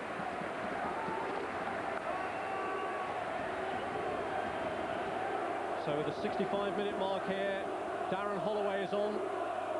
So too is Michael Bridges, as is Danny Dicchio, the man who scored in Sunderland's victory over Bury earlier in the season. That was only by a single goal. Bullock here for Dawes! Well, they've only scored twice, but they've both been thunderous efforts for Bury. That's another cracker, isn't it? Dawes has had so many chances, but this is good play from Bullock. Watch this little flick, lovely stuff. Lovely little back heel, and what a nice finish on the left foot. Sorensen, no chance. Wow, what a nice way to fire back. Bury fighting to the bitter end, and that's a great strike. Sorensen again, no chance for this. Low to his left, cracking strike. And did Sunderland's eye go off the ball with that series of substitutions? Certainly Bury sensed a lackadaisical moment, and Bullock's flick and Dawes' superb finish have suddenly given them their first crisis of the second half. Not too deep a crisis at the moment, but another goal could change it, and Billy saved! Billy again! And it's gone for the corner. Well, it would have been interesting had that gone in, but we talk about this quality of this goalkeeper Sorensen, and boy, has he come to the rescue here. Lovely bit of skill from Billy here. Loses Macon, what a save. Sorensen, from no apparent threat, suddenly now finds his goal under siege, and Bury spirits are lifted. And Swales with the overhead kick, and it hit the post. Wow, intense pressure from Bury now. It's amazing, that second goal from Dawes. Suddenly it's come on. We might have been outclassed, now we're back in it. Bury with their heads up now. And Sorensen dives to his left. I think this hits the post. Great strike, off the post and off the keeper. Well, who says it's all over?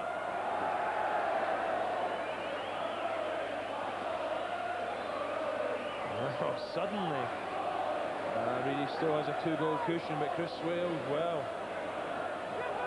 so unlucky. He's having a little smile there. That is the best goal he's ever scored.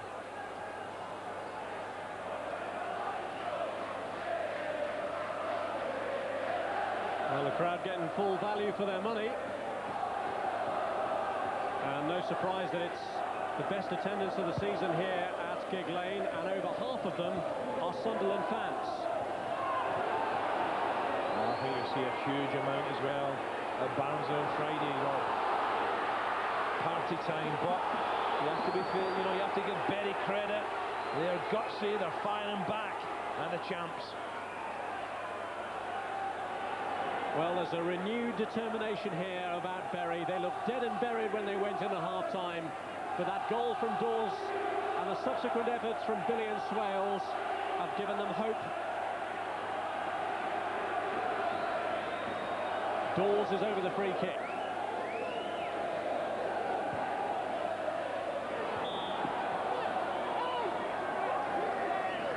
Flag was up.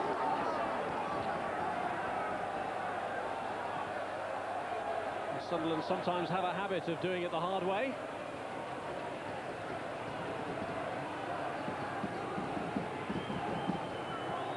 He's had a few chances, but makes no mistake with this left foot after a lovely flick from Bullock, and that's beautiful. Bottom corner, get in there.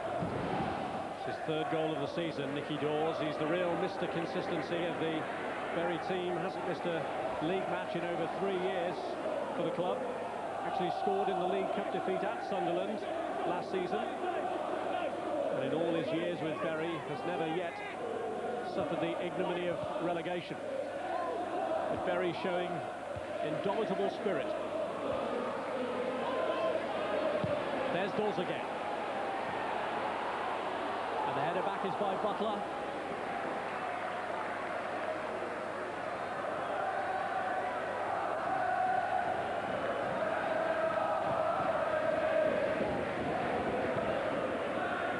Keogh.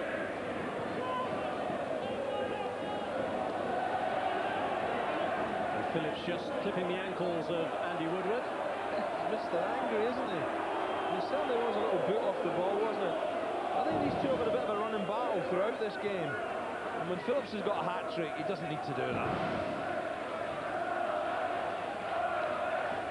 It's the 3 goals of Kevin Phillips that have given Sunderland this commanding position. Despite the fact that in the last few minutes they've started to look a little more vulnerable. But the impressive thing about Sunderland's season is, even as the finishing line has been within reach, they've still managed to get good results. And Billy thought he got away, but Melville was covering. Yeah, great spirit again, isn't it? I thought Makeham's the clear favourite there. Eventually Melville having to come across and clear up. And Neil Warnock always looks for character in his sides. It seems an inbuilt quality in all of the teams that he's managed. And his players are certainly showing it here. Dawes gets it back across. Cleared as far as Lilly. This is Darren Bullock. Sarant. Very congested ahead of him, but he angles the ball in. And it's fallen again for Bullock. Is it going to be another one from him? Lost his footing at a crucial moment. He's unlucky. Melville and Bridges were back there covering, trying maybe too many dummies. Dawes flags up this time against Bullock.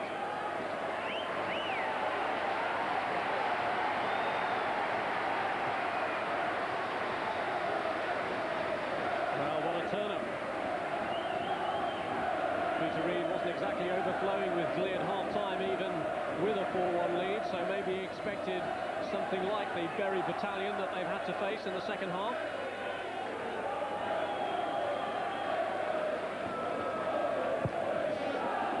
The lead, though, is still a good cushion to have. To be fair to Sunderland as well, Rob, there's a clear-cut penalty on Johnson, turned down. That would definitely put the game beyond Berry's reaches.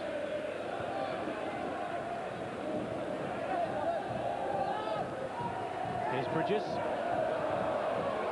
Clark finding Somerby. This is Makin. Holloway. Somerby. Nice flick from him. This is Clark. Phillips. And Phillips has curled one. Nice for Kylie. Just for a minute there, this angle, they look to be heading for the top corner. But Kylie just moving his feet across, clutching safely. Lily battling and bustling away against Butler.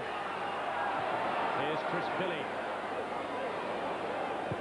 Clearly one of the characters that Neil Warnock has looked to at Huddersfield and Plymouth, and now here. The crosses from Woodward, cleared by Butler. Sunderland having to defend stoutly. And Chris Billy trying the instant shot, couldn't keep it down. Yeah, half chance. It had to be a great strike to score first time like that. Swept in, and Billy from just inside the box can't keep it down. Billy hasn't scored for Bury yet, but then neither had Darren Bullock before tonight. Another great double bill of action this Wednesday. Hearts against Celtic on Sky Sports 1 from 7 o'clock. While on Sky Sports 2, it's the replay of the FA Cup semi-final. Arsenal against Manchester United, again from 7. This little bit of Bury pressure is actually giving the Sunderland fans a little break on the singing. I think they needed it because fantastic support.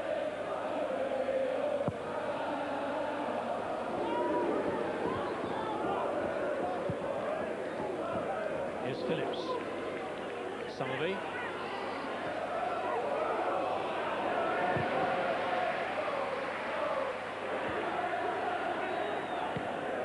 Bullock.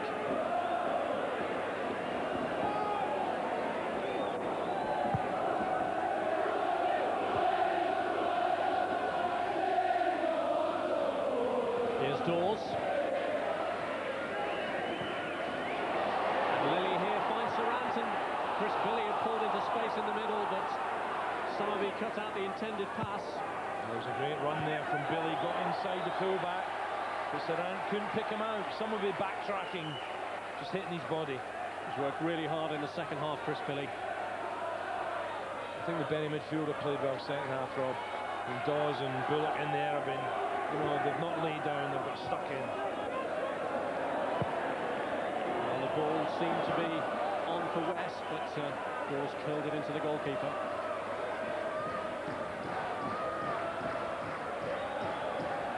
Certainly the manner in which they've performed over the last 15 minutes or so will give Bury some heart for their remaining games in what promises to be a very tight relegation battle.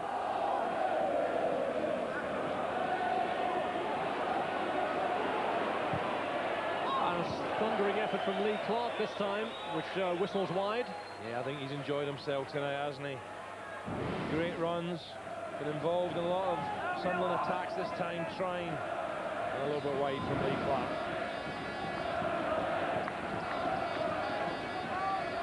Lee Clark looks as though he'll be back amongst the Premiership elite next season.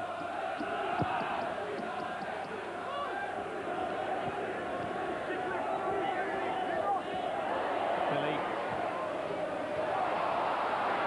angled it through well for Jaffo. Lily was waiting, and as West was closing in, it was an important header behind by Bridges. Yeah, again, straight backtracking from Bridges to sub. You know, I love to see him going at defenders, but this time he has to defend the far post. Good defensive header.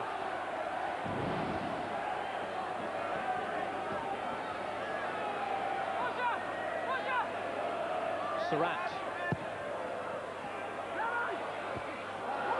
Dickier this time having to do the defending. Sunderland now just over 13 minutes away from extending their unbeaten run in the league to 13, but more importantly 13 minutes away from the Premiership. But the closer it gets, the harder it seems to become, and certainly Bury now making them work for it. Billy. Initial ball from Lilly didn't do him too many favours. He did well to retrieve it, but can't get it across.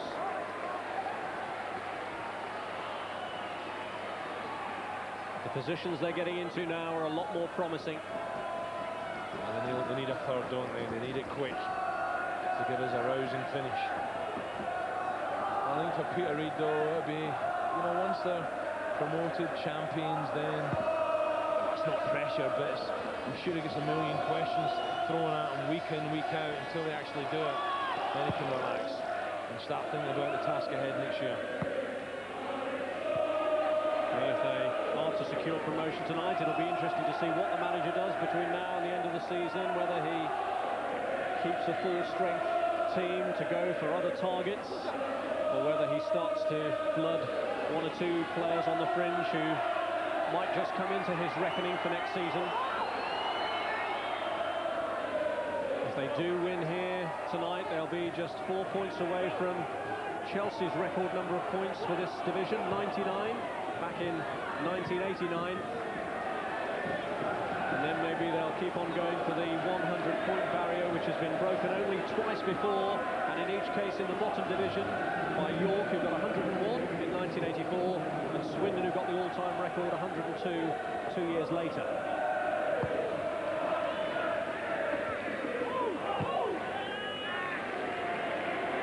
Here's Gray.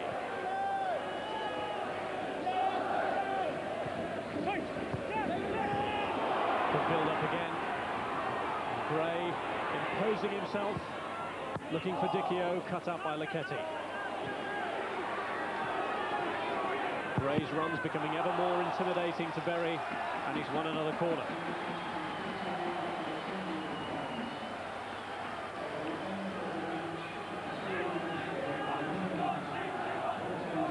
Gray and Bridges dealing with the short corner. The cross is from Bridges.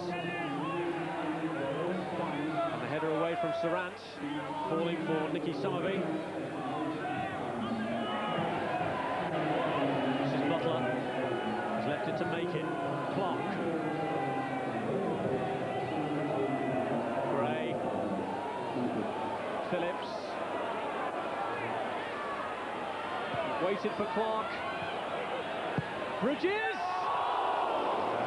Sweet move, wasn't it? Great interplay there between Phillips and Clark. Bridges just coming late, and that was a cracking goal. Beautiful, quick footwork, and Bridges try side-foot it for the far corner with his right foot.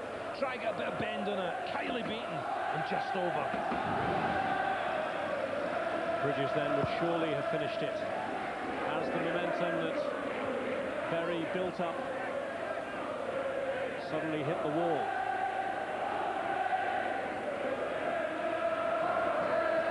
Sunderland certainly seem to have reasserted themselves.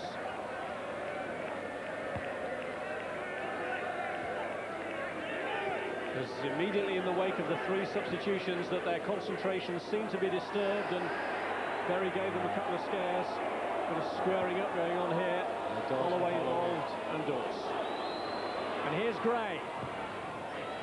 And Dicchio runs through his legs. Serrant will have to get it clear. Yeah, it's a shame just a moment ago, Rob. Dawes has played well. You know, he's got a cracking goal. I mean, Holloway having a real old bash there. The referee doing well, so hey, just cut it out.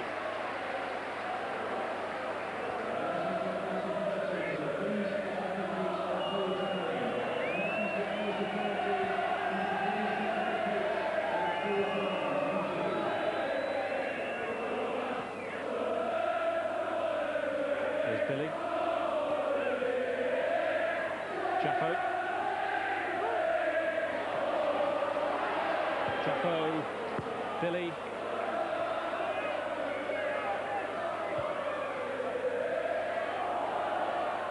Cleared by Melville.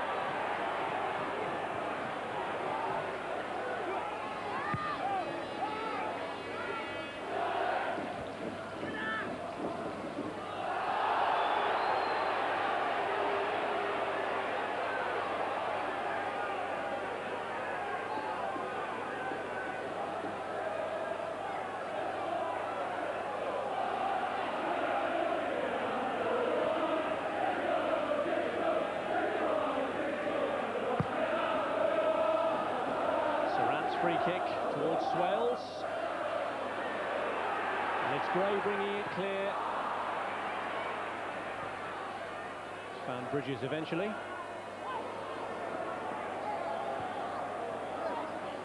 Gray again. Phillips.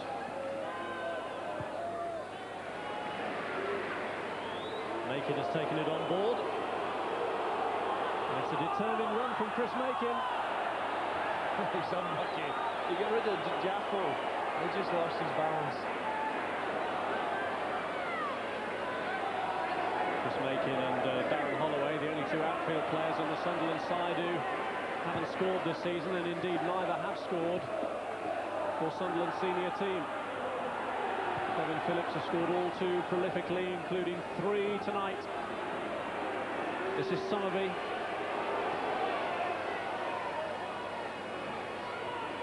Good one again from Clark. He's really proved his fitness tonight. Michael Bridges, great work from him. And very unfortunate of Bridges to acquire the super sub tag. To make an effort, drifts well over. Well, up front, you know, you look at the talent we've got, and this youngster certainly is a talent. You know, it's very difficult for him with Phillips and the experience of Quinn, and the partnership between Quinn and Phillips is so good that he has to be content sitting on the bench. But when he's come on, his record in goals is great. And of course, there's Dicchio as well. Well, the clock is ticking away, and Sunderland now seem to have weathered the Bury storm. A storm that at one stage threatened to overturn what looked a comfortable lead. And the celebrations amongst the crowd are picking up a head of steam once again. And will reach a crescendo, no doubt, at the final whistle.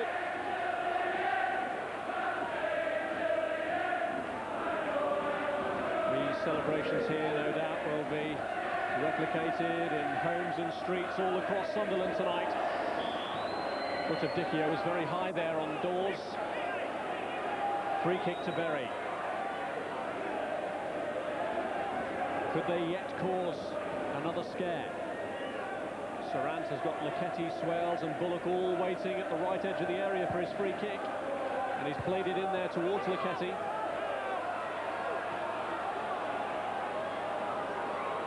Clark.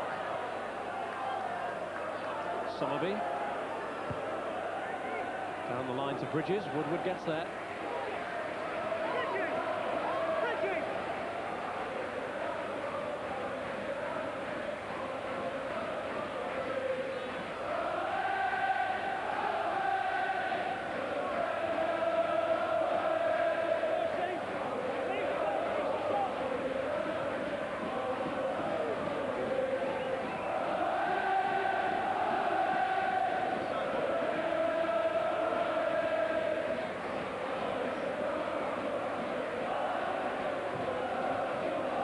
Chris Makin with the throw-in.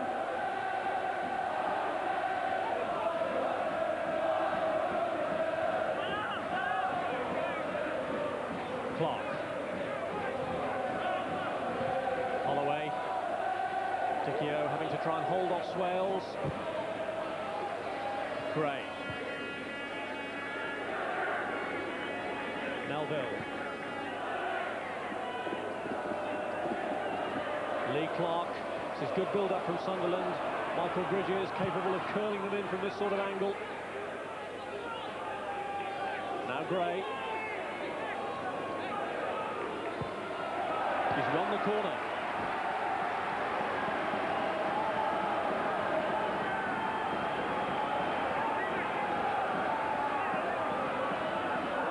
Sunderland edging closer and closer to promotion, but can they get the goal that would definitely set the seal on it? It's Bridges with the corner. Butler was the player climbing. He's gone for another corner.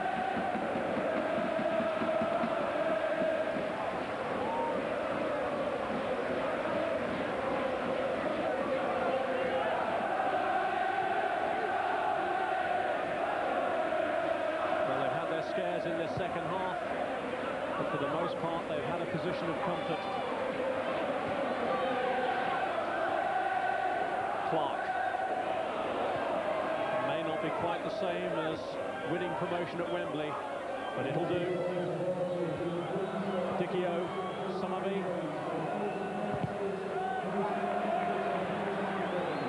Sunderland throw it.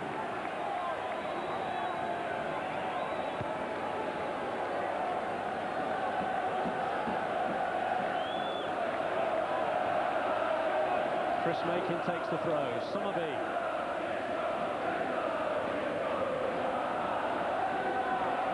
Well, he's left Sarant on the ground. Look for Makin. It's come off Bullock. Back from Makin to Summerby. And it's a corner.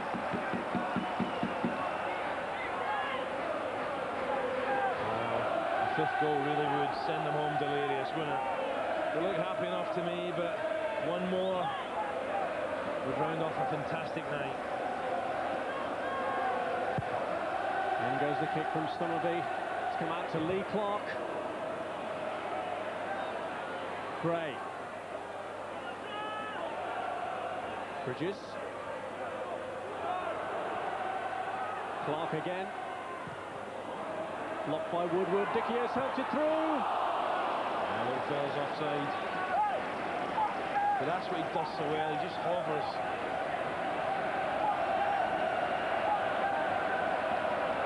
Plenty of celebrations here for Sunderland, but it looks like also being a night of celebration for Fulham. A goal squeezed in the 81st minute by Chris Coleman. Fulham 2, Gillingham 0. And surely now nothing can stop Kevin Keegan's team from being in the First Division next season. But they won't be meeting Sunderland there because they have even loftier aims. These supporters know that they'll be watching Premiership football next season, and for the first time they'll be welcoming the likes of Manchester United and Arsenal and Chelsea to that wonderful venue in the northeast, the Stadium of Light, which really is a fitting arena. Oh, without a doubt. The away fans travelling there, the Premiership clubs are in for a treat, and what a noise they make. The Stadium of Light. Well, plans, of course, to extend it if they reach the Premiership, and those plans can move on full steam ahead now. Dickio, Phillips, cleared by Sarant.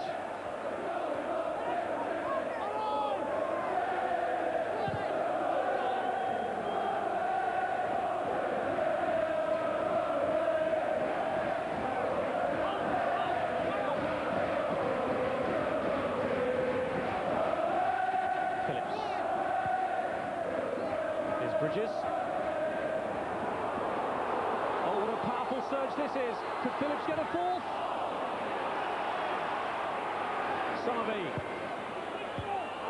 Too short for Dickio. Makin. Showed some pace there, Bridges. The little Phillips, the little goal grabber he is, who's looking for number 4. Butler. Holloway.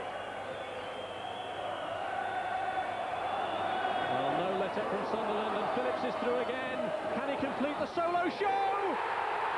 You better believe he can. It's 4-goal Kevin Phillips. It's Sunderland in the Premiership, and Peter Reid can pop the champagne corks now. Wow, what a finish again. He's such a live wire, isn't he? This is brilliant. Lovely little ball again. But this is a bit of quality. This is quality. Right foot. Dinks it with power as well, top corner, and Kylie's got no chance, no answer to this. That's beautiful. Phillips, different class in this type of mood. If he hadn't missed so much this season with injury, how many would he have got? That is quality, Premiership, beware. Guess who's man of the match? Need you ask? Nationwide man of the match. 4-goal Kevin Phillips. Sunderland 5-2 up and poised for the Premiership.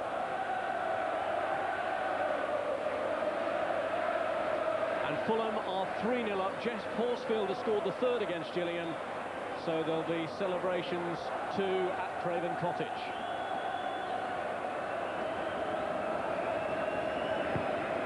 They have to pick themselves up.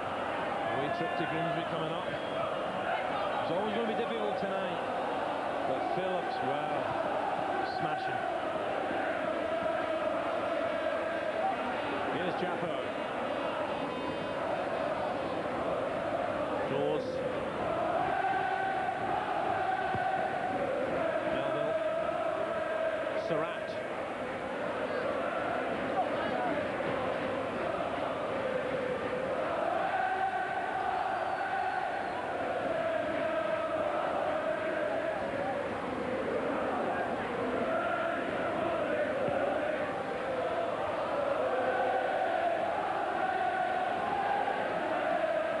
2 minutes of injury time already played.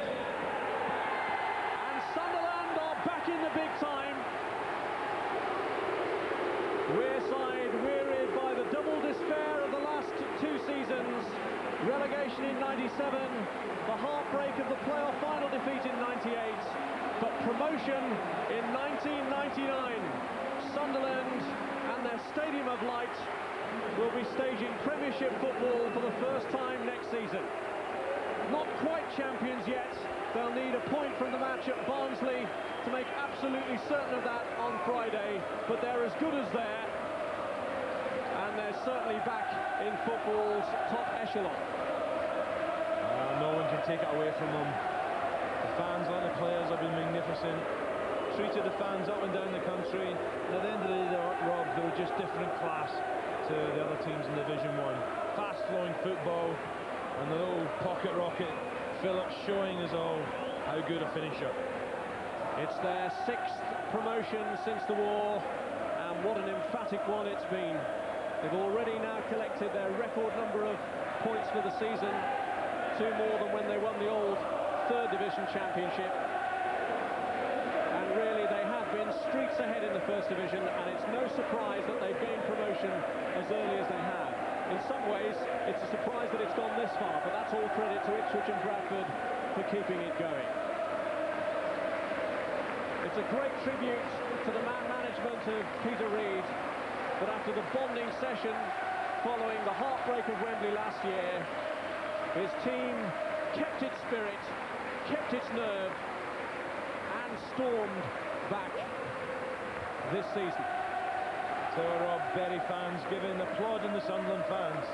They realise and witness a real good top-class First Division side.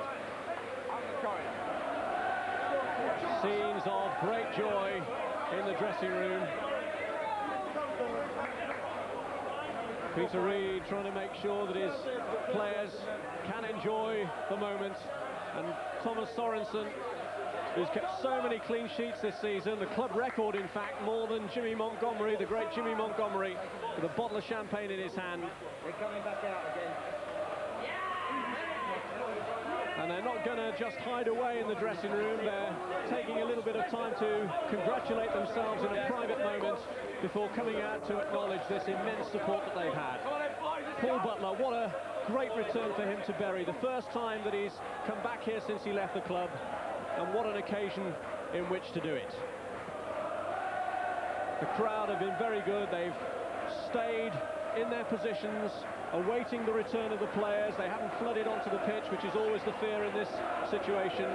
Young and old and middle-aged, they feel privileged to have been here and part of this wonderful occasion. It's a Sunderland team that right through the run-in has held its nerve. Even as the finishing line got close, they were a side unbeaten. 13 league games unbeaten now, Watford the last team to beat them, and only 3 defeats so far through the entire campaign.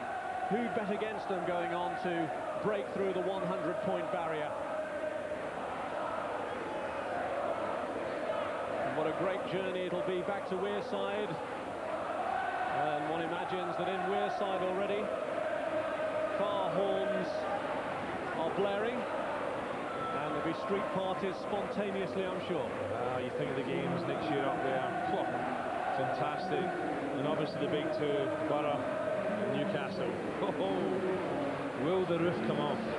Massive occasions, all of them, and they'll be staged at the Stadium of Light.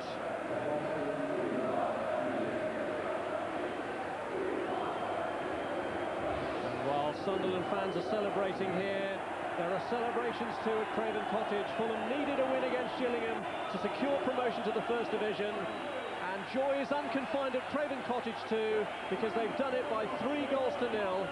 Mohammed Al Fayed, the chairman whose money has done so much to turn that club around, celebrating a victory earned through goals from Hales, Coleman and Horsfield. And here Peter Reid, who hasn't really splashed the cash too dramatically, he's just made some very shrewd purchases, has constructed a team that has got Sunderland back to the top level. They felt they were unlucky to go down in the circumstances that they did on the last day of the season 2 years ago. Niall Quinn had never played below the top level before that relegation, but after 2 years out, he'll be back in the Premiership next season. Danny Di may have made many of his appearances as a substitute, but his goals have played an important part in the campaign too. Chris Makin and Nicky Summerby, two of the successful penalty takers in the playoff final against Charlton. Sunderland are there, but not quite as champions yet. That will have to be secured on Friday.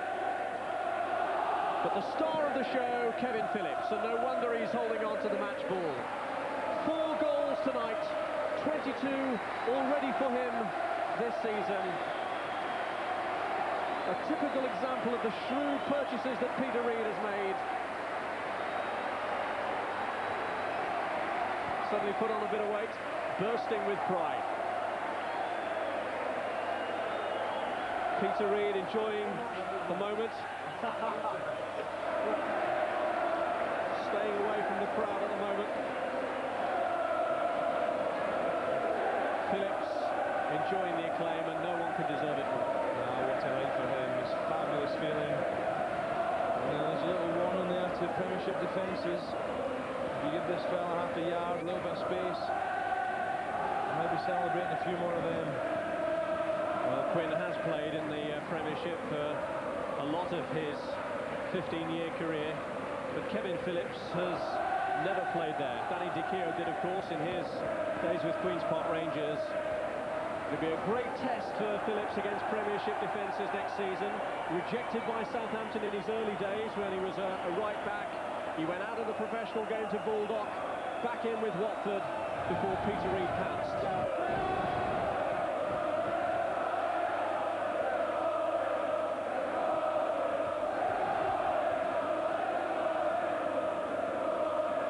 And it's almost like the Stadium of Light has been transplanted into the northwest as they stand in front of their bank of fans to take the acclaim.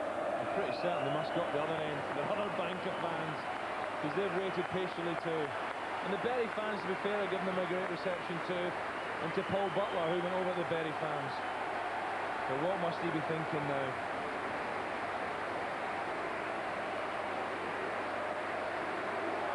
Well, Chris Makin there just acknowledging the sporting behaviour of the Bury supporters, who will be a little concerned after this defeat for their own futures. They're very much in the relegation dogfight, but they're still taking the time out to congratulate a team who have deserved all that they've achieved this season. And no one can deserve it more than the supporters. They turn out in their numbers, remember, even for reserve team matches at the Stadium of Light.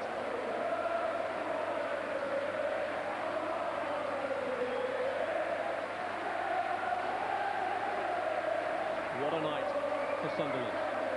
And Michael Gray, remember his tears just less than a year ago with that missed penalty kick against Charlton. They've been replaced tonight by the big beaming smile, and the haunting spectre of that miss has finally been banished.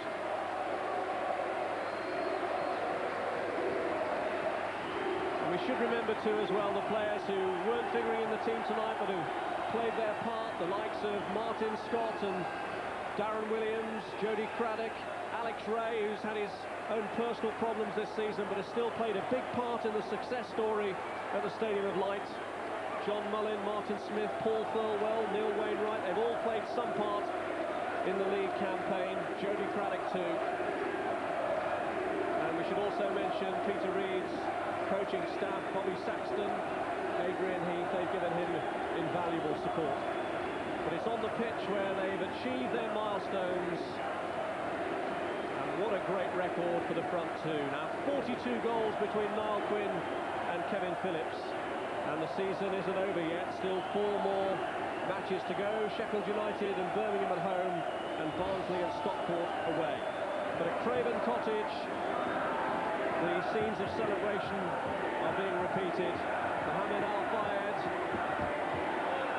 he really has been accepted greatly by the Fulham crowd. And what a marvellous achievement that is for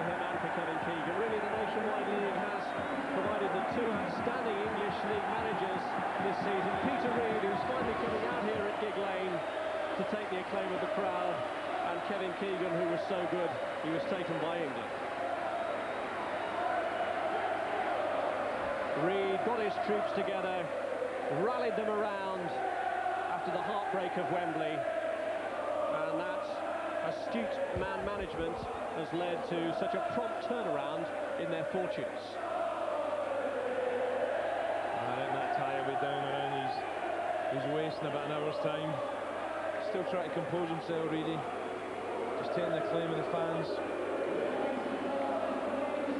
Well, he was pipped at the post last year by his great mate Brian Robson, but as he holds the champagne aloft, he'll be joining Robson and his Middlesbrough side and Newcastle as well. The North East's big three are all back together in the Premiership, assuming no late disasters befall the other two, of course.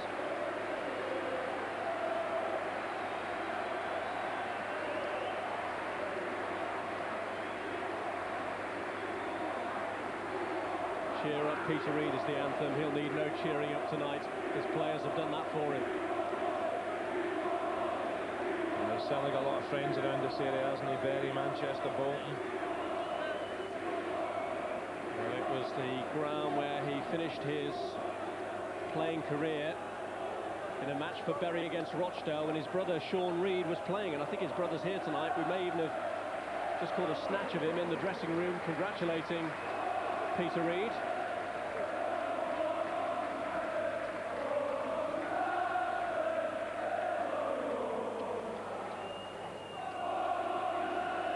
And certainly the crowd here are appreciating the involvement too of Peter Reid's coaching staff, calling Bobby Saxton's name.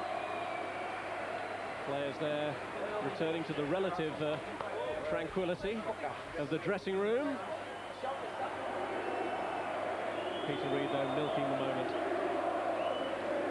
and that's quite understandable. Back in his northwest heartland, as with the likes of Manchester-born Chris Makin and Paul Butler, the former Bury player.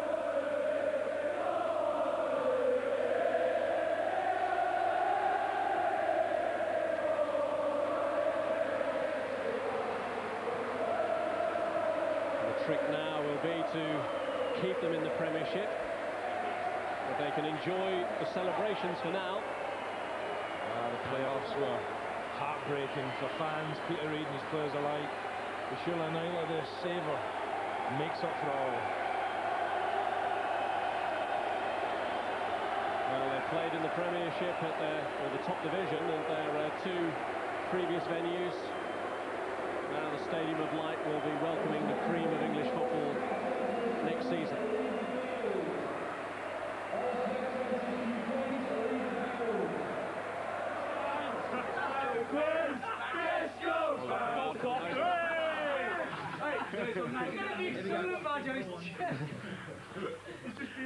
Niall, what a night. What are you feeling right now?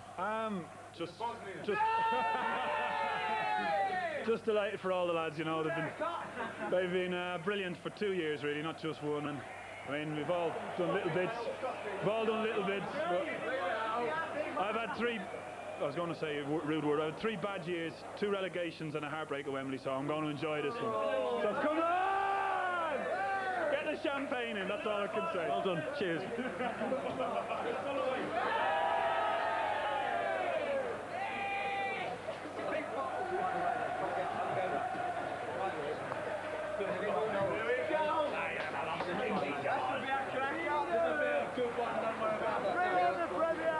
Kevin, what a...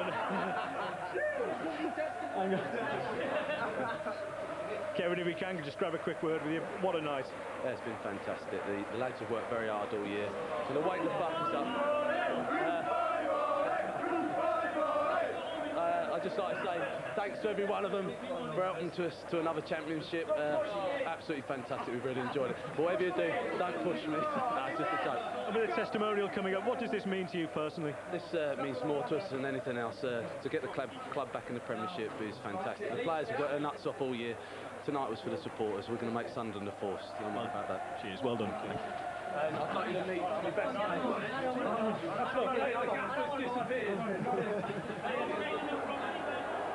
Was played twice in the Premiership with Sunderland before, and each time Sunderland have stayed there for only a season, and the planning for next year will start pretty promptly, no doubt. Sunderland fans managed to keep their emotions in check for most of the time after the final whistle, but now they're going onto the pitch, partly to thank the Bury fans for the support that they've had, and to exchange views and to worship the ground on which Sunderland have achieved this feat. What a night it's been for Sunderland. They're back in the Premiership. They've beaten Bury here with 4 goals from Kevin Phillips by 5 goals to 2. Well, as if that wasn't enough, there's more great live sport coming up for you on Wednesday night from 7 o'clock. On Sky Sports 1 at 7, live football, Hearts versus Celtic. On Sky Sports 2 at 7 o'clock, Arsenal versus Manchester United, the FA Cup semi-final replay. It's live. And on Sky Sports 3 from 7, live cricket. It's the West Indies versus Australia. We've more from Gig Lane, we've the goals from Fulham and from Bradford and elsewhere, and we're staying on till 10:30. Join us after the break.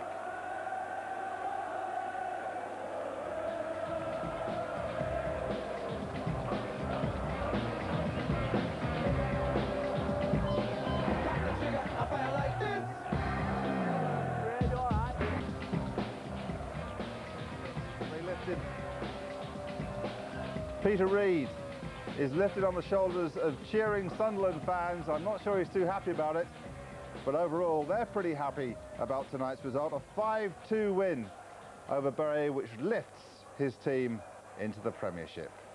And Mohamed Al-Fayed. Fulham are also up, no going about it. They're there, courtesy of a 3-0 win over Gillingham tonight. They're into the first, Sunderland into the Premiership. Well, 5-2 has an air of predictability about it, but I suppose they had to go out and do a job tonight. They certainly did. Very battled all the way, especially second half. They could have got back into it. A little bit of luck, but Sunderland are a strong side, as we've known this season. Only lost 3 games this season, and they're now looking to go on to those magic 100 points. And Kevin Phillips is just fantastic. What a signing he's been by Peter Reid. And obviously my congratulations to Peter, who I know, Bobby Saxton, Adrian Heath, and all the players and supporters at Sunderland. Wonderful evening and a wonderful season for all of them. Not too difficult to pick a man of the match tonight, was it? 4 goals. Not bad at all. Let's hear from Kevin Phillips, who's talking now to Alan Bentley. Kevin, 4 goals, a nice and real personal triumph as much as anything. Yeah, I did it all on my own tonight.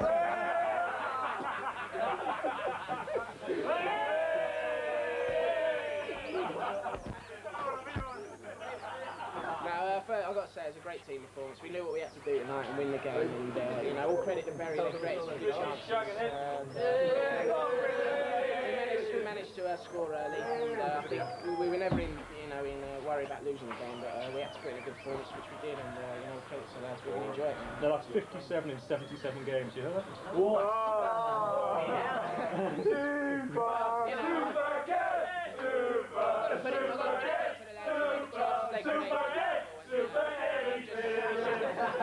It's just a pleasure to be here, sticking away. Of course, you've had this injury this season as well.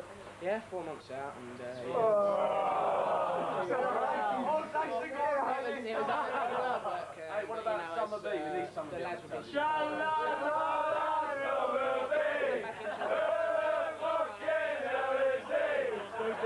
Alan Shearer's boots at Southampton, they're long gone. Yes.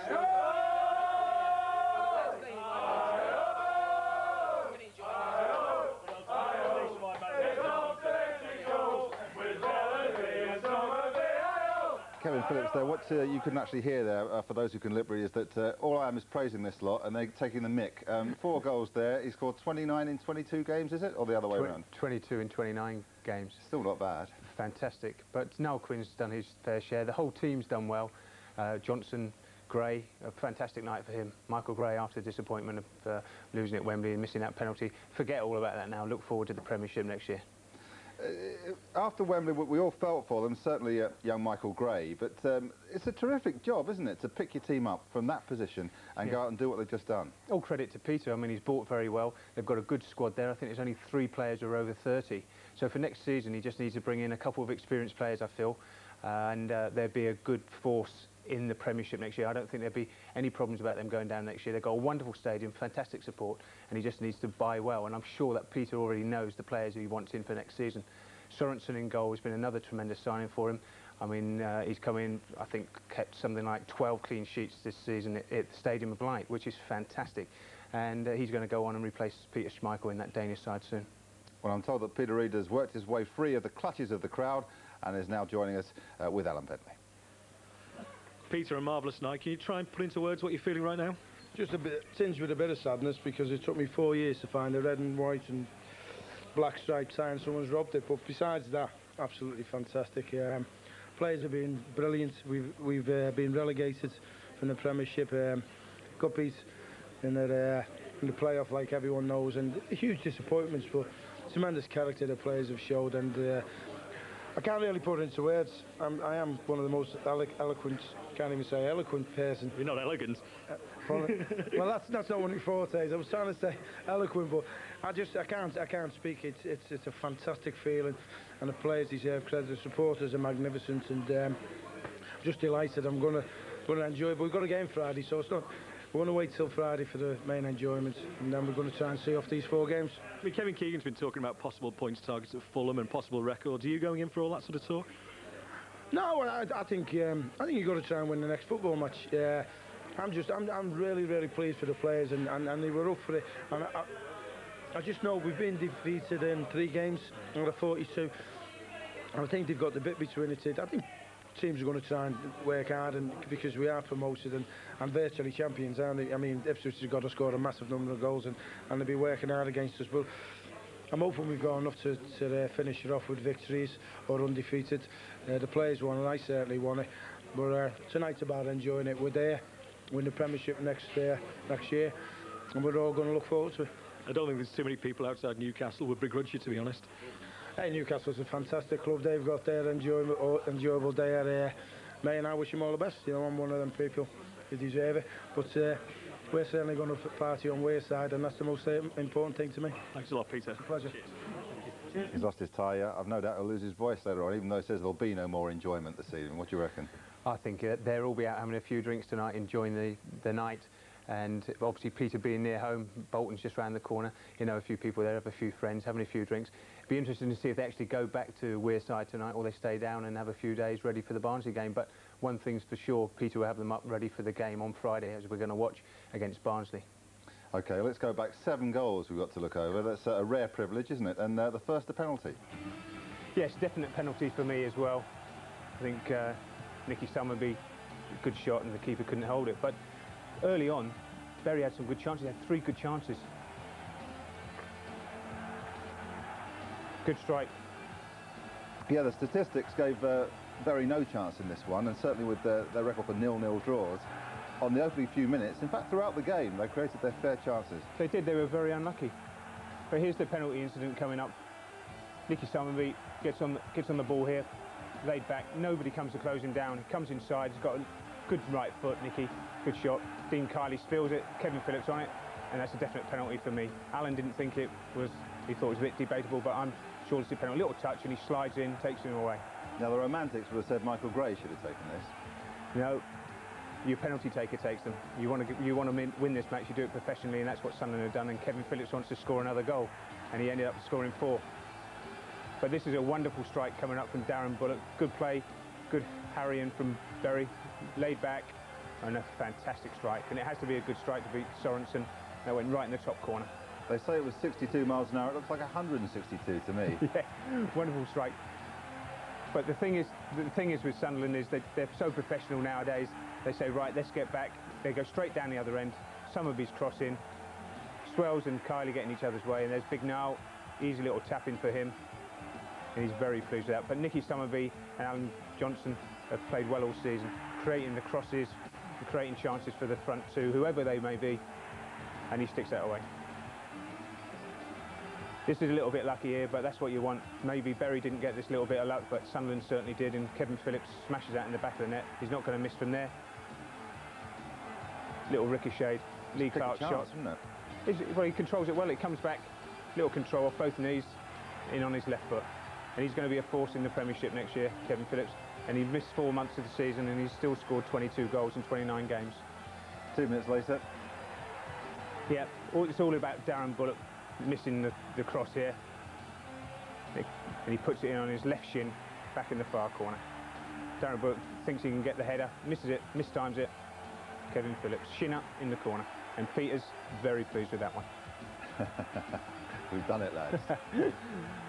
Alan Johnson does great here, keeps the ball in. Nice play between Clark and Johnson. Comes in on his left foot, and a good save from Dean Kiley. That could have been another one before half-time. But he can go both ways, Johnson. Defender doesn't know which way to send him, and he gets his left foot in. Now, for me, this is a definite penalty. We'll watch it again, we'll get a closer view on it. Johnson's away, good play from Big Niall Quinn, hooks it on. Woodward. Every which way there, surely. He's got him. That's more of a penalty than the first one, but the referee's the one who decides. Johnson again, another good save from Kiley there. And Michael Gray on his weaker right foot, coming inside, and that's not far away. It's been lovely for him to have scored tonight. Well, they scored 2, and they were both crackers, in my opinion. Great strike from George, but a lovely little back heel from Bullock. But this meant that Bury got back in the game, really. I mean, if they'd gone on and got another one when they had the pressure, it could have been a bit tight for Sunderland at the end, but obviously Mr. Phillips had something. This is a good save from Billy Sorensen. I mean, if they scored there, they are back in there. And they almost did. Yeah, good save. But that's that little bit of luck that Bury aren't getting it at the bottom. I mean, this is unlucky, this as well. Swells, overhead kick, and I don't think Sorensen would have got there. I think it hits the post and then hits him on the chest. I think this would have gone in. With big centre-half, good technique. That's a little bit of luck Sunderland needed on the night. And then they go on and score the killing goal with the ending up 5-2. Good play from Phillips. Away from Swells again, good little dummy and rifles it in the top corner. And Kiley, no chance. And this is the man in form. Knows where he's going to put it. And there you are. 4 goals on the night, 5-2, 3 points and promotion. What more could you want? Brilliant. But no more enjoyment tonight. Peter Reid said it. Well, he's lost his tie, so he's a bit upset, he said. But I'm sure they'll enjoy the night. All the players will enjoy it. Whatever they do, if they're going back to Wearside or staying down, they're all going to enjoy it. And I'm sure there'll be a few Sunderland supporters missing from work tomorrow. They'll still be in Manchester. All right, there had to be a loser. He wanted to be a party pooper, but Neil Warnock failed to do that. Let's hear from him now. He's with Alan Bentley. Neil, a pulsating game. Is that any comfort to you? Well, it's the best we've played for a long time, that, yeah. I thought the lads did ever so well. Silly goals, but I thought the quality of our football was very good at times tonight, and I thought, you know, the lads got to give them credit. 4-1 down, they could have folded, but they come back, and we said at half-time, let's try and win the second half and have a bit of pride, and I thought we played some good stuff. Of course, 2 tremendous goals as well. Yeah, it would have been nice to see the third one go in when we had the great save from the keeper, and then we hit the post. It would have been interesting, I think, then 4-3, but, you know, we scored 2 goals. That's been a problem of late. But we've changed it slightly tonight, and I thought we played some good stuff. And a quick word on where this leaves you at the foot of the table, at the bottom of the table. Well, we've got to take the pluses from it tonight. We've got 4 games. We're not playing Sunderland again. And we've got to try and keep that spirit and the way we played. I think, like I say, I think we might have surprised the studio people tonight, Ray, and you know, whoever's in there, Nigel. But overall, we've got to go to Grimsby now and take that with us. And the difficult games coming up, but it'll be difficult for teams playing against us as well. You've seen that. And I can ask you for a quick word on Sunderland and what they've achieved. I think they're different, absolutely different class. The work, the guts off. You know, they haven't got to work. The 4-1 they could have cruised, but they're still there. And you know, I think our lads deserve a lot of credit tonight for how we performed, to say how many goals we gave away early on. But they'll do all right next year. They'll bring 1 or 2 in, I think, now, and but compliment the lads that are here. Thanks a lot, Neil. Thank you. Well, Peter Reid may not be celebrating, and he's counselling caution because they still have 4 games to play to Sunderland. That doesn't apply to the fans. They're celebrating, likely to be doing so all night. They've been talking to Tim Hampel. What does this mean to Sunderland to be back in the Premier League? Oh, it's excellent. It's just worth waiting for, you know. It's been worth all the wait. It's been too long, a couple of years out of it, and it's good to be back. Excellent. Absolutely marvellous. Totally deserved all season. Absolute class. Thank you, Peter Reid. Beautiful, absolutely beautiful. 5-2 tonight on the night. What a way to do it. Brilliant. Absolutely fantastic. After what we went through at the end of last season, I mean, everybody said it was probably one of the best games of football I've ever seen at Wembley, and to lose there, with the kids there with us, devastating. this today, that's just all forgotten about now. Just brilliant, brilliant to be back. It's fantastic. We were there at Wembley when we lost the playoff, and it's great to be there today when we went back up. The club deserves it. They've got the best supporters in the country. Go on, By far. Second it. Last season, disappointment. Tonight, the best night of my life. It's brilliant. Peter Reid for England. Kevin Keegan, forget him. Peter Reid's your man.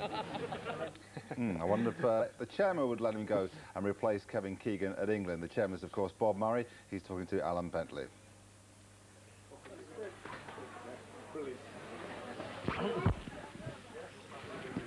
Off you go.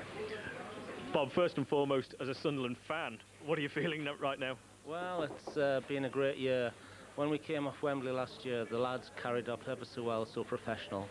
And the crowd did as well. Our fans just went up to the Charlton fans and said, well done, good luck. And we picked a lot of credence up there, and we just walked off the field, said there's going to be no casualties. It just kept together, and Pete's brought two great players during the summer, and we've just gone from strength to strength. I mean, arguably, was it a blessing in disguise? Would you be better equipped now for the Premiership? No, I don't think so. I think these lads will deal with it, and it was a major blow not to do it at the playoffs. Give us a quick word on Peter. Pete, he's a great guy. We've had him 4 years. It just seems like yesterday, and he's awesome to work with. He's an adopted son of Wearside now, I think, isn't he? He's a very famous child of ours, and we're so proud of him. Thanks a lot, Bob. Thank you. Thank you. Well, the Division 1 promotion issues were being settled tonight alongside the Division 2 promotion issues. I mean, of course, Fulham, who needed a win tonight at Craven Cottage over Gillingham to gain promotion, and they got on their way in the 22nd minute thanks to Barry Hales. Yeah, it's a good win for Fulham, this 3-0. Barry Hales does well to get that in. Oh dear. A back heel from Chris Coleman, I think he's claiming that, but the goalkeeper and the defender don't know what each other's doing there. And this came in the 88th minute. Yeah, Rufus Brevitt brought down and saved, but Jeff Horsfield redeems himself there. Yes, but it didn't matter if he scored it or not there, but to win 3-0, get promotion, what wonderful scenes they are, and congratulations to everybody at Fulham, Kevin Keegan included, all the players and Mr. Fayad. It's a wonderful night in West London. A lot of people have said about Fulham, well, they're bound to do that. They've got all the money, but is it that simple? It's not that simple. You've got to spend the money wisely, and Kevin's done that. Now the next stage is to make them a force in the First Division. He'll be out looking for players, and I'm sure he'll have the money to spend on other players and strengthen the squad. Well, let's have a word now with Neil Smith, the Fulham player. After the game, he had a quick word with Jim Proudfoot. Neil, congratulations. Cheers, thank you. It's brilliant. What's the atmosphere like in the dressing room up in the cottage? Yeah, it's very noisy at the moment. It's very loud. Bottles of champagne going left, right and centre.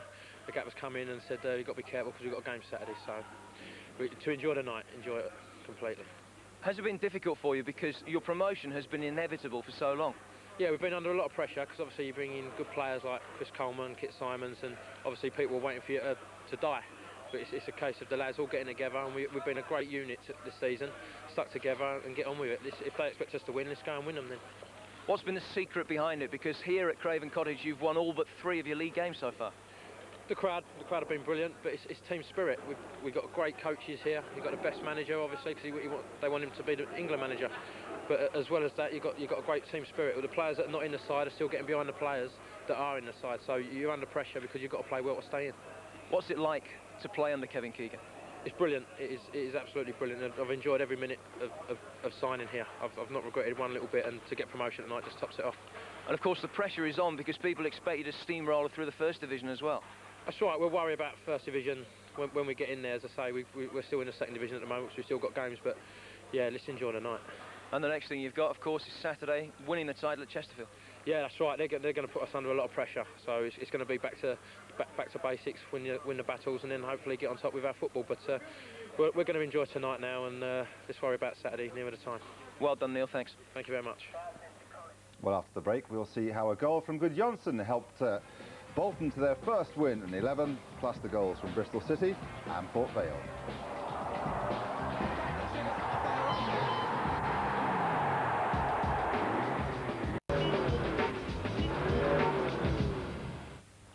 Welcome back. It all seems academic now, but Sunderland had to at least match what Bradford had done at Port Vale this evening. This is what Bradford did do at Port Vale. They drew 1-1. Yeah, poor defensive play there. And in goes Alan Lee and puts Port Vale one up. But Bradford keep battling away as they normally do, and there's young Lee Sharp on the left wing. Far post cross. Poor defending again, and there's Lee Mills to make it 1-1. 24th of the season, I believe. Yeah, against his old club, he would have enjoyed that. But they really needed the 3 points. Good ball from Stuart McCall. Lee Sharp round Musselwhite and off the line by Paul Beasley. I think that is getting back. Good defending. Peter Beardsley out on the left. Cross in. Drops to Stuart McCall, who hooks this in. And a good save from the keeper again. It ended 1-1. OK, moving on to Bolton, Bristol City. Just the 1 goal in it. Yeah, it's a good win for Bolton. They needed this. Good build-up, good ball in from Johansson, backed by Bob Taylor, and there's good Johnson putting them 1-0 up. As I say, just the 1 goal. This came in the 7th minute. Yeah, lovely balling. Good header back by Bob Taylor. And a nice little finish. But Bristol City reckon there was another goal scored on the night. This effort ruled out for offside. Yeah, it's a little bit debatable. This is a good finish from Adam Locke, but I think he's given offside there. Akinbaye in the middle. There's a lovely strike, but the linesman's there with his flag up, and very debatable, but I think it's just there. Most probably had his flag up. And unlucky for Bristol City, who were on a bit of a roll. OK, let's have the results in full from tonight. In Division 1, as we've seen, Bolton 1, Bristol City 0, Grimsby 1, QPR 0, Darren Bullock scoring in the 72nd minute. QPR still haven't won away since November. Port Vale 1, Bradford 1, as we've seen, and West Brom 1, Swindon 1. Lee Hughes in the 31st minute for West Brom, George Bundar a couple of minutes later. So looking at the bottom of the table, Bristol City's run of 3 on the trot thwarted this evening, and they stay second from bottom and in trouble. Bury and Crewe, the other 3 in the relegation zone. QPR on the way down, but should be safe. At the top, we've got a rough idea who's at the top here when we eventually get there.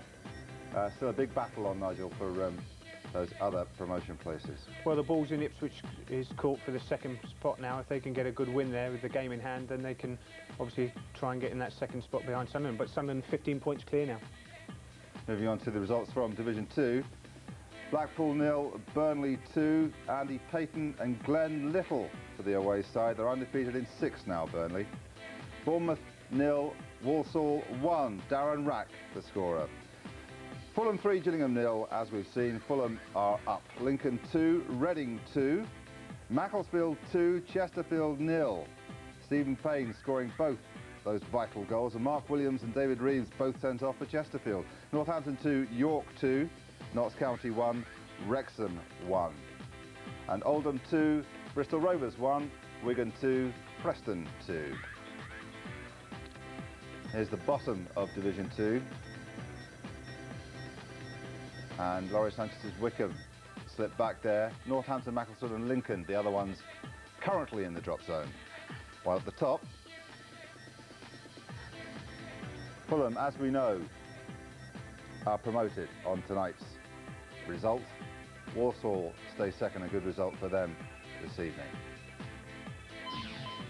And in Division 3, it finished Brighton 1, Shrewsbury 0, Cambridge 1, Rochdale 1, Carlisle 0, Hull 0, Chester 1, Brentford 3, Exeter 3, Rotherham 0, Leyton Orient 4, Plymouth 3, Mansfield 0, Halifax 1, Scunthorpe 1, Peterborough 1, Southend 0, Cardiff 1, Swansea 1, Hartlepool 0, and Torquay 1, Barnet 1.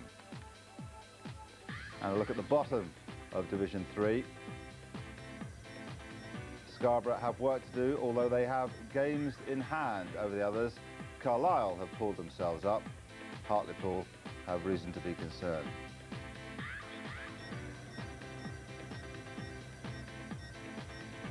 At the top, Leyton Orient have strengthened their playoff chances. Cambridge top, it's Cardiff second, and Ron Nodes, manager of Brentford, a happy man tonight. Been an emotional night, Nigel. Your final thoughts? Certainly has. Well, it's just been a great night for all those connected with Fulham and Sunderland. What a great game we saw tonight, and hopefully it'll be another good match on Friday against Barnsley, and Peter obviously trying to get his troops to get those 100 points. OK, Nigel, thanks very much for your company this evening. Just time for me to remind you of a few highlights coming up. Exclusively live from Tynecastle tomorrow at 7 on Sky Sports 1. It's Hearts versus Celtic.